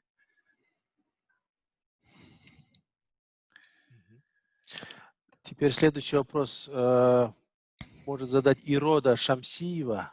Вот я, может быть, включу микрофон. Или...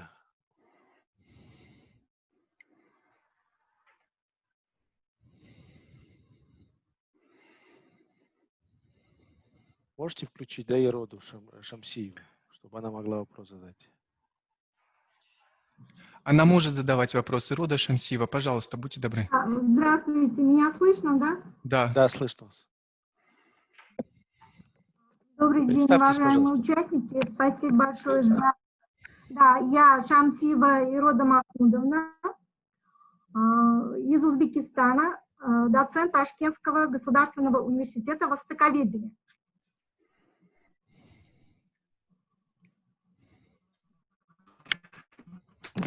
Видно, да, меня? Да, спасибо большое профессору Джонатану Беккеру за содержательный доклад. У меня вопрос к нему. Слышно, да, меня? Да, да. Да, ожидает ли нас расцвет онлайн-образования, высшего образования?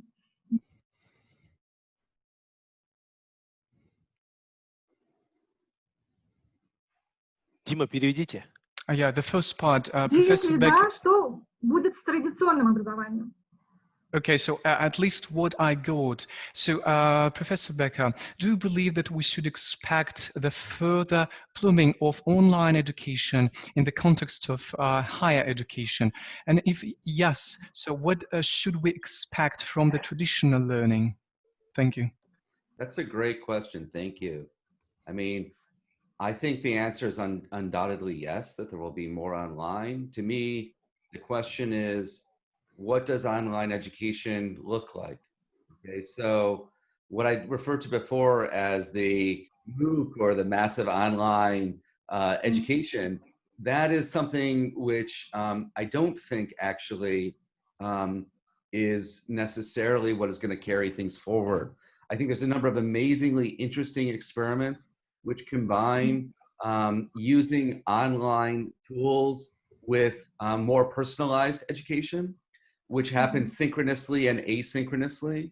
I think the interesting challenge will be to achieve many of the things that Andreas Schleicher spoke about, which is how do you get students to cooperate with each other? How do you get them in dialogue with each other? How do you develop emotional intelligence and other things? And that is not simply achieved by observing a lecture and responding to quizzes online. So the same values that happen, I'm sorry, I've gone on a little bit too far, so I'll stop and let you translate, and I'll continue. Thank you so much, Professor Becker.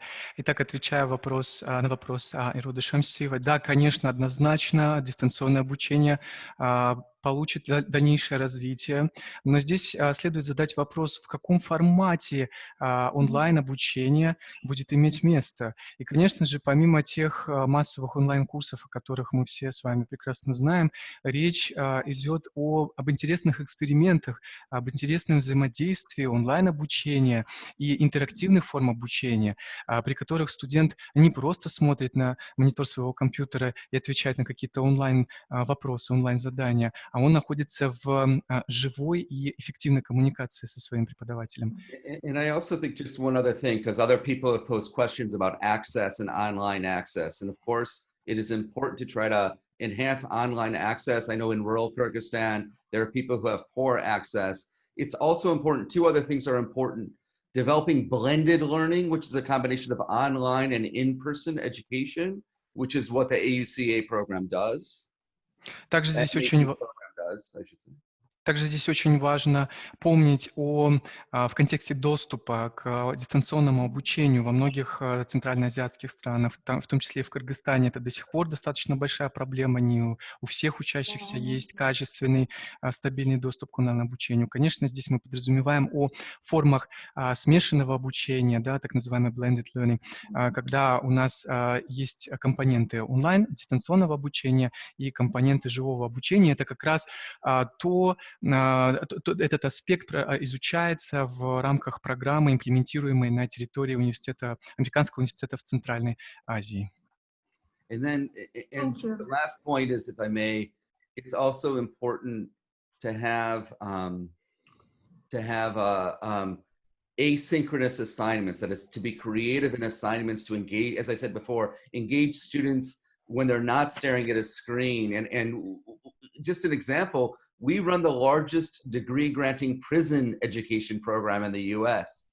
They have had to have a number of assignments where people cannot be educating people face to face, and adapting these to other environments are really useful. I'm going to stop here, but I'm going to put up on the screen a website which links to resources from the Open Society University Network that speaks to doing online and connected and blended learning, but in a more student-centered way. Также очень важно помнить о том, что задания в формате асинхронного обучения, онлайн-обучения должны быть максимально интерактивны, так чтобы ангажировать учащихся. И очень интересный приводит пример господин Беккер. Их университет предоставляет одну из самых крупных дистанционных программ, которая дает степень, то есть документ об окончании. И эта программа полностью реализуется онлайн. И там как раз-таки есть задания, которые выполняются студентами, у которых нет возможности коммуницировать с преподавателем, потому что они заключенные, они находятся в тюрьме, но при этом асинхронный формат обучения позволяет им в полной мере освоить все необходимые навыки. И также господин Беккер сейчас разместит ссылки на ресурсы, предоставленные открытым обществом. So the next, thank you very much, Jonathan and Iroda. Thank you. The next question will be done by Henry Meyerberg, then Danyar Karabayev. After Danyar Karabayev, Yelena Voronina will ask her question. And after Yelena Voronina, it's up to Birmet Aidekova to ask her question. So Meyerberg. Anyway, thank you very much. And this is very informative and inspirational, conversation and dialogue. So one of the aspects that we hear from various educators and people and what we're doing is, are there aspects and advantages of face-to-face learning in real place that can never be equally achieved online? And because I think about a socialization and learning, coming together. Andreas, you were talking about, there's many of this aspects, the emotional side, and Jonathan also, sort of whole full engagement and student-centric. So the kind of question is, going forward, how are colleges going to be able to sustain learning on campus, given so many challenges that are happening right now, and also to sort of understand institutionally what are the absolute values of face-to-face, not Zoom face-to-face, but real space. Professor Schleicher, may I translate? Thank you so much. The question first, yeah? Thank you. Итак, уважаемые участники, вопрос заключается в том, что, прежде всего, спасибо огромное за презентацию, за презентации наших многоуважаемых спикеров. Вопрос заключается в следующем. Несмотря на то, что дистанционное обучение развивается на сегодняшний день, в любом случае оно не может заменить все явные преимущества очного формата обучения. И вопрос заключается в том, особенно психоэмотивных составляющих. И вопрос заключается в том, что необходимо и как можно поддержать обучение на кампусе, обучение на территории образовательного учреждения, что необходимо для этого сделать, и какие самые значимые преимущества очного обучения. Thank you. I think it's a good question. Learning is always, real learning is always interactive. Real learning is always social. It's not about consuming, online material. And some of that interaction can take place online. I think there are some really good examples, but I don't see how the virtual world can replace the the social component entirely. I think real learning is not a place, it's an activity, but it often requires real places, particularly when we talk about co-creation. That is particularly true for very young children. I think there's actually good experimental data showing how important the human interaction is. But even for older people, one of the, I'm not sure I should say this here, is a kind of set of institutions that are very much about academic learning.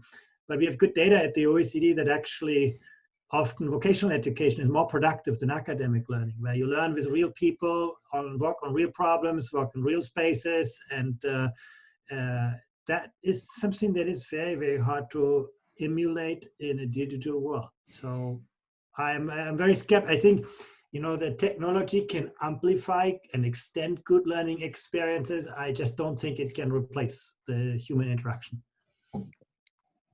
Спасибо большое за этот очень интересный вопрос. Прежде всего, хотелось бы отметить, что онлайн-обучение также может быть в достаточной степени интерактивным, но согласен с тем утверждением, что, конечно же, оно никогда не заменит очный формат обучения.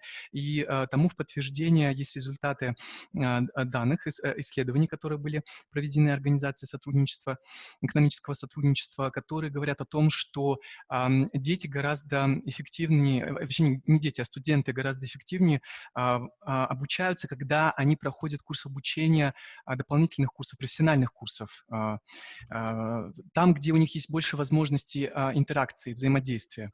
И поэтому, конечно, очень, очень сложно сказать, каким образом дистанционный формат обучения может полностью покрыть эти потребности. Я могу сказать, что господин Шляхер считает, что технология лишь помогает расширить и улучшить определенные аспекты обучения. Ну, конечно, полностью не заменить очный формат. Yeah, I might Also the translator. I mean, just to add to that, I think that two things. One of them is that experiential learning or community-based learning or service learning, however you want to do it, is not reduced to vocational activities, right? So I think that is a value added, and that's one of the things we're looking at doing is enhancing experiential elements, even if we are online, but that is better, I think, in a closer environment, obviously restricted by COVID and so forth.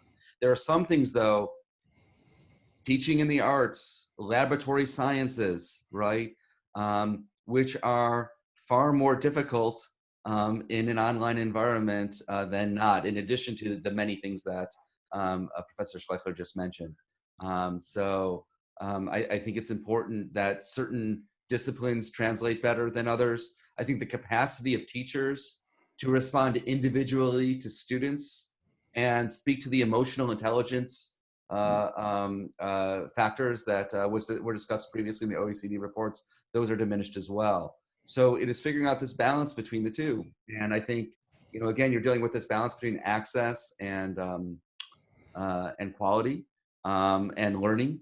And these will all be, you know, borne out over some time.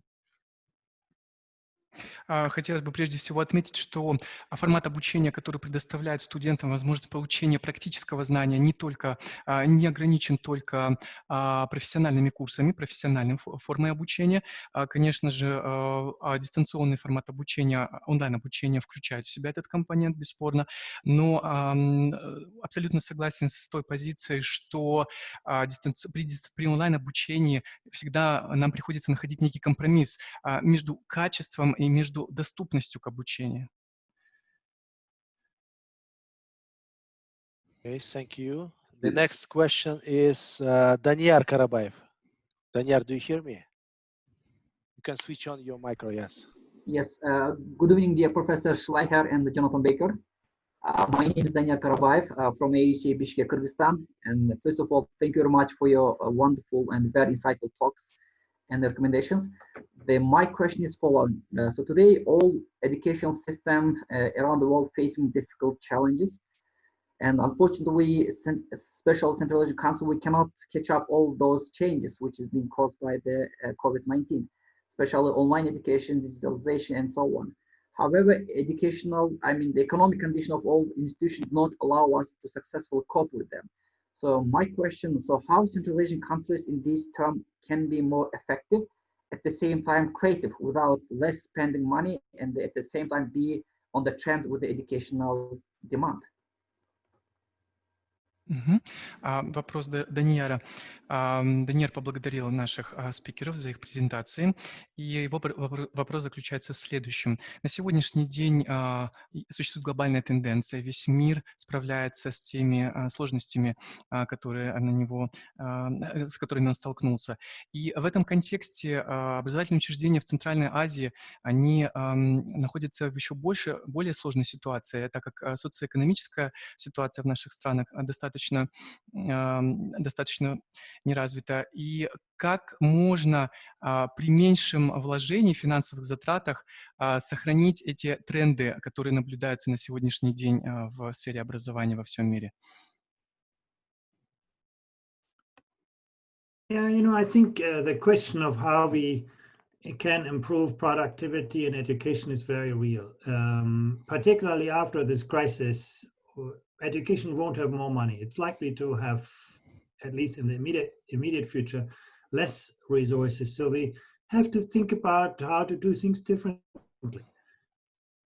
And I think there are several ways of how to do this. One of my greatest concern in education is that we reinvent the wheel every day in thousands and thousands of classrooms and universities. There's actually relatively little real exchange across educational institutions, and certainly not across borders. And I think by working more on systems and creating better opportunities for people to share, scale, spread innovation in education, I think we can achieve a lot of productivity gains. But I think that is something that we need to think harder about. How do we use the resources where they can make most of a difference? How do we attract the most talented teachers to the most challenging classrooms? And I think that question of productivity will come to the forefront over the next few months. oh. Ответ господина Шлайхера заключается в том, что, несомненно, в ближайшее время образовательные учреждения во всем мире столкнутся с нехваткой ресурсов, в том числе и финансового характера. И по мнению господина Шляхера, здесь есть два момента, на которые следует обратить внимание. Первый момент. Для повышения продуктивности образовательных учреждений необходимо сфокусировать внимание на взаимообмене между специалистами в контексте одного образовательного учреждения и также на взаимообмене опытом и знаниями в контексте различных образовательных учреждений. Второй момент относится к привлечению и к удержанию кадрового состава, настоящих профессионалов, которые знают свое дело и которые понимают, что необходимо сделать для того, чтобы немножко редизайнировать текущую программу обучения, сделать ее более эффективной. Yeah, I wanted to say something here. So our Master of Arts teaching program in Palestine, which is done with Al-Quds University, has worked very closely with the Palestinian Ministry of Education. And there's two important outcomes. One of them is it doesn't cost a huge amount more to teach in a more student-centered way. So that isn't, I'm seeing a lot of things in the chat about restrictions for the ministry and difficulty and so forth. And I understand that these are big issues, but first, teaching in a more student-centered way, people can do without a curricular restructure. That's point one. And point two, yeah, go ahead. Thank you. Итак, говоря про взаимодействие на межинституциональном уровне, господин Беккер отмечает тот факт, что на примере успешно реализуемой программы подготовки новых кадров, педагогических кадров, следует отметить, что они достигли больших успехов взаимодействия с Министерством образования Палестины. Это первый аспект. И второй аспект? And the second point is that they now have 500 or so graduates who are teaching more than 100,000 people on the West Bank. But many of the graduates have become principals, district chiefs, and now work in the ministry itself. So they themselves are able to shape the nature of the educational system. So my answer is to get more people going through the Master of Arts in Teaching program at AUCA and to have them be agents of change in the classroom, in their local communities and nationally. И второй аспект заключается в том, что кадры, которые получают необходимые навыки и знания в рамках этой программы, их 500 человек, и эти 500 человек, эти подготовленные люди обучают работают. Mr. Becker, you have said 100,000 people they teach, right? И они работают с более чем 100 тысяч человек. То есть здесь суть заключается в том, чтобы подготовить, с одной стороны, профессиональные кадры, которые будут готовы нести эти необходимые навыки в социум. И рекомендация господина Беккера заключается в том, чтобы студенты поступали на программу обучения, магистерскую программу обучения Американского университета Центральной Азии по подготовке молодых педагогических кадров. Okay, thank you. So the next question is Елена Воронина. Елена Воронина, вопрос задавайте. Елена Воронина from Bishkek, Kyrgyzstan, please.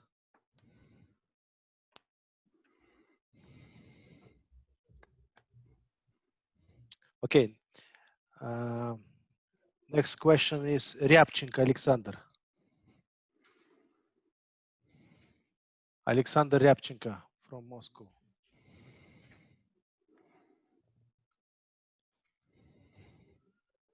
Надо включить Рябченко звук. Сейчас IT-команда Чингиз Болотович работает над этим.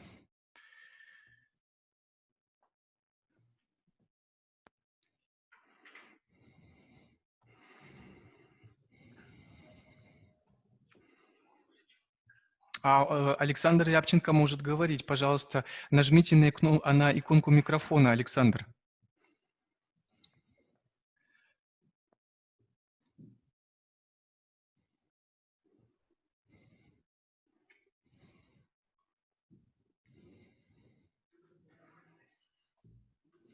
Давайте, пока Рябченко разбирается, Воронина пусть задает вопрос. Лена, задавайте. Пожалуйста, уважаемые участники, просто нажмите на иконку микрофона. Сейчас она у вас, скорее всего, отображается красным и перечеркнутым. Просто нажмите, у вас произойдет активация звука, и вы будете в эфире.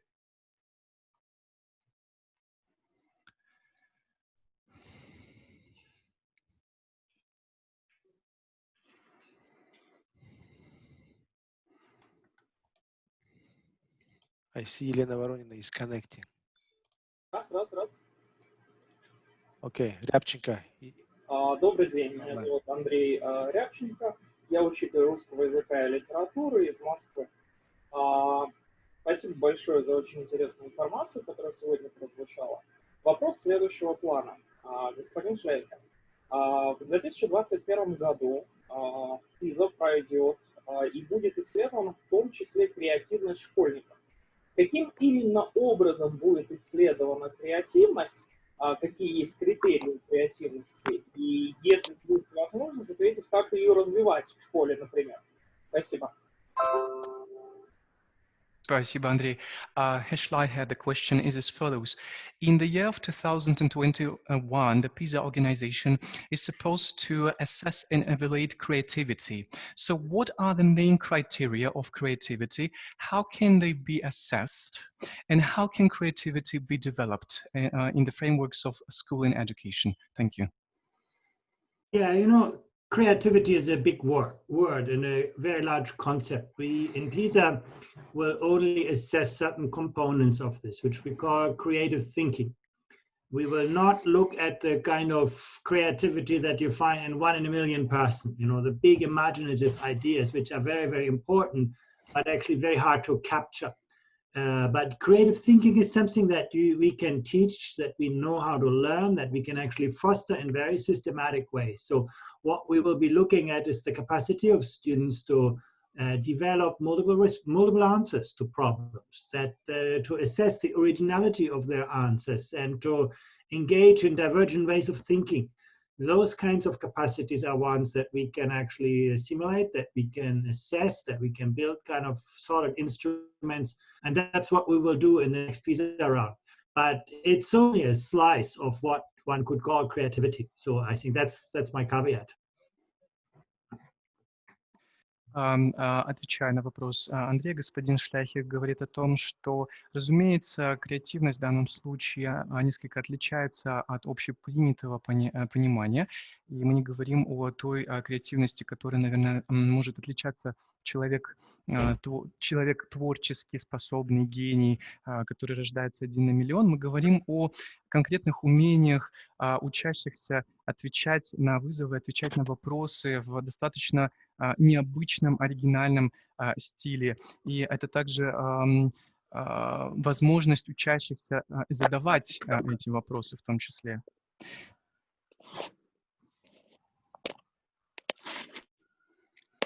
Thank you. So the next question is Nick Walmsley. Nick, do you hear me? Yes, I can hear you. Thank you very much, Professor Schleicher, for your really fascinating presentation, and thank you also to Jonathan Becker for your follow-up comments and remarks and discussion. You know, understandably, a lot of the focus of the presentation today and subsequent discussion has been about teaching. But I just kind of want, you know, speaking, you know, I speak primarily as someone who teaches at AUCA in our first year seminar program, where I like to think we all, you know, well, there's no thinking about it. I know that all our faculty are focused upon the students at the center of the classroom and using quite often, you know, creative and experimental teaching techniques. And we've all had to, you know, make a very quick transition, pivot, you know, quickly to, you know, this online mode. And that does and has required extra work. But, you know, as, you know, someone who works at a university, teaching is, you know, one of the hats that I wear. The other one is principally service administration, but also research. Because of course it's not just teaching and learning within an academic environment that's been disrupted, it's also research. And, I think, as Jonathan, remarks in his essay on, that many of us have read, what is a liberal arts education, what it is not, there's a very close synergy, an essential relationship between teaching and research. And I wonder if you've also been considering questions about how,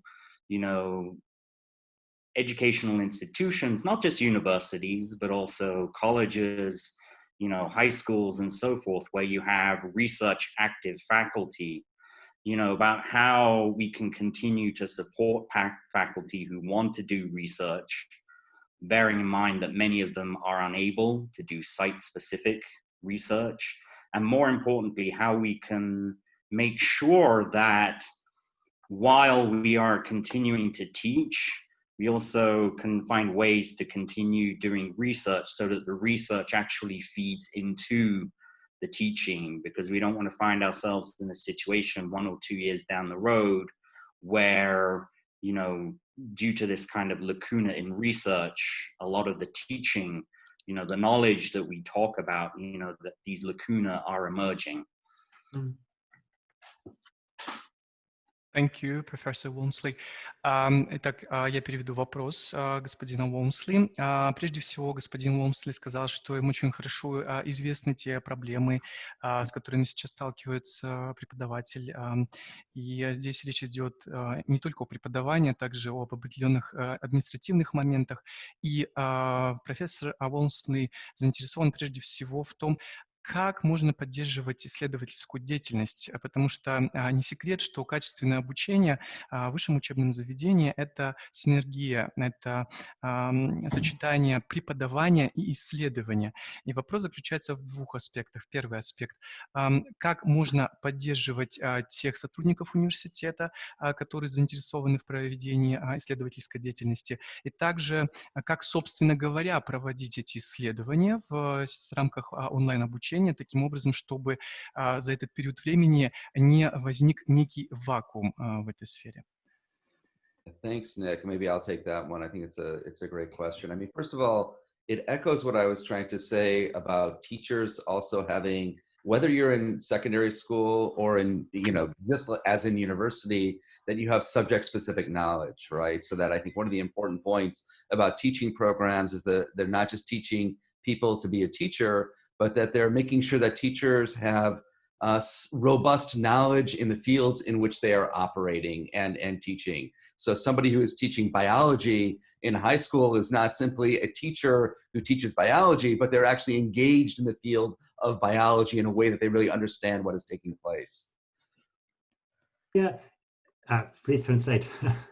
Да, и один из ответов, который был предоставлен господином Беккером, заключается в том, что, возвращаясь к уровню подготовки профессионалов, педагогов, еще раз хотелось бы отметить, что преподаватель должен быть специалистом по данному предмету. Например, если он преподает биологию, то этот преподаватель должен не просто обладать определенным теоретическим инструментарием, но также и практическими современными знаниями и навыками в этой сфере. Yeah, if I just, sorry. I may just, sorry, because there's a second part to the question. Sorry, just let me, I mean, the second part is what happens to researchers right now because of the limits on research. And some of it is just there's going to be some limits. COVID is stopping a lot of things happening. But I hope that faculty at this point, recognizing the challenges they faced and the extra work and how, I will say this, the responses I've heard of the faculty of AUCA has been extraordinary. And and I've seen that at BARD and I've seen that at other partners where faculty have really done extraordinary work. So we'll have to think about how to address research. I think in the meantime, each person's going to have to think about how they can adapt their research to the current environment. And we're going to have to keep on thinking about how we adapt our students' learning. But this is a time when things aren't going to go as we want it to, and we're all going to have to be creative and think about solutions to remain engaged in different ways. And I'm certainly interested in hearing about ways in which we could work with faculty to develop this side of what they do. So I'd love to hear some concrete ideas on that. Thank you. И вторая часть ответа господина Беккера заключается в том, что мы должны согласиться с тем, что ситуация пандемии COVID-19 накладывает определенные ограничения, и, к сожалению, от этого мы никуда не денемся. Но при этом господин Беккер отмечает очень эффективную и, я бы даже сказал, экстраординарную работу стаффа сотрудников Американского университета Центральной Азии касательно того, как они смогли перестроиться на дистанционный, на онлайн-формат обучения. И здесь, конечно, необходимо продолжать работу в плане определенных модификаций, определенных изменений текущей программы исследования, да, если конкретно речь идет об этом. Yeah, if I may just sort of extrapolate this thoughts very much in the same lines to the world of schools, and unfortunately, immediately afterwards, I have to leave. But I do believe that one of the biggest mistakes that we have made in school education is actually to separate the research from the teaching. In terms of tailorizing work organization, we basically say there's a handful of people in a Ministry of Education who decide what millions of students learn. Then we train the teachers how to do this. We put them in the classroom, and in the end, they deliver this. And that has essentially disempowered millions or hundred thousands of really great, innovative teachers to make them little exchangeable widgets in an assembly line. And is not using the creative potential of a lot of important people in this. And if I look to some of the most successful education systems today, for example, if you go to Shanghai in China, teachers in Shanghai teach about half the time of most teachers in Central Asia in a school. They teach, 11, 12, sometimes 15 hours per week, but they actually work more hours than most teachers in Central Asia. Average working week is 50 hours. Teaching school. So what do they do in the rest of the time? Well, they spend a lot of time actually innovative learning environments, working with their colleagues to, explore, to study, to think about technology in education. They spend a lot of time mentoring younger teachers and being mentored by older and more experienced teachers. And they have created an environment that has made teaching not so much financially attractive, but intellectually attractive. That's why great people want to become teachers. They do their teaching, that's, working with students. Actually, teachers also have more time than teachers in Central Asia spend out of the classroom with students. This is not just about, teaching them in the classroom, but being also a mentor to your students. So I do think we should bring the world of research and teaching and practice much more closely together. And I think that will be empowering students as learners, as active, empowering teachers to not only teach, but actually to innovate and advance pedagogy and ultimately lead to more effective education systems. But sorry, unfortunately, I have to leave you now for another meeting. Okay. So Dankeschön, Professor Schleicher. I will maybe Andreas, do you have to leave now immediately? He has left. Okay. He has left. Okay. Итак, к сожалению, господин Шляйхер вынужден был переключиться на следующее собрание, на следующую встречу. И к его ответу. В начале его ответа господин Шляйхер задается таким вопросом: не кажется ли нам ошибочным некое разделение или некое противопоставление исследовательской работы и преподавательской деятельности? Если мы говорим об этих двух направлениях в рамках эффективного обучения, то, к сожалению, это, скорее всего, является ошибочным суждением. То есть преподаватель, хороший педагог, он является в своей сути также и исследователем. И в данном случае господин Шляйхер привел пример системы образования в Шанхае, где преподаватели работают 11-15 часов в неделю, при этом у них остается время для коллаборации и для менторства, когда они оказывают менторскую поддержку студентам и также вновь пришедшим специалистам в сфере преподавания, на основании чего они получают новое видение и новые практические наработки, которые можно положить в основу обучающей программы и таким образом ее несколько изменить. Thank you. So next question is for Бермет Айдекова. Бермет Айдекова, вы здесь? Если здесь, можете... Бермет Айдекова здесь, и техническая команда сообщает мне, что она может подключиться к нам.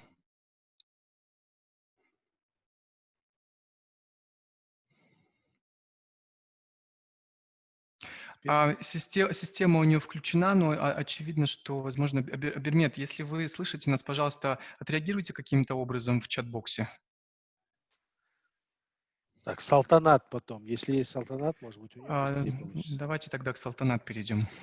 Салтанат вопрос задавала. Если у него вопрос. Уже имейте в виду, Шляйхера нету, есть Джонатан Беккер. Вопросы, если для Джонатана Беккера есть.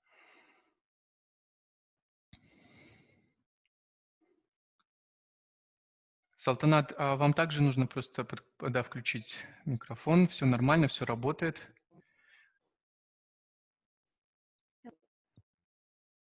Пожалуйста, Салтанат. Мы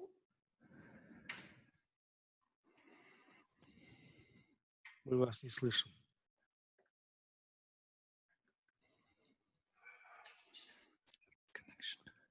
Так, ну, я думаю...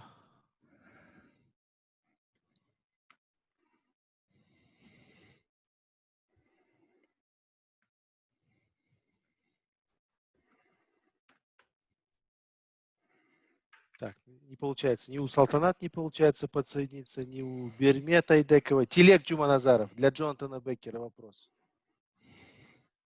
Телег Джуманазаров.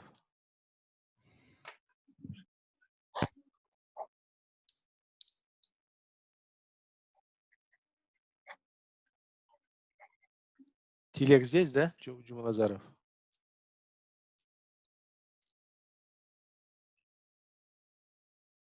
Чингиз Болотович, телега Да. не получится. Не получится. Техническая, да, команда говорит мне, что нет. Ну, тогда я думаю, let's maybe finish where we are. So, Jonathan, thank you very much for your availability, for great answers you gave to the audience. And thank you all, dear participants, for your interest in our event. This is the first open talk we gave on such a scale, and we will organize another meetings online very soon. So it would be great to have you with us during the next meetings. Дорогие участники, большое спасибо за ваш интерес к нашему мероприятию, за ваше участие.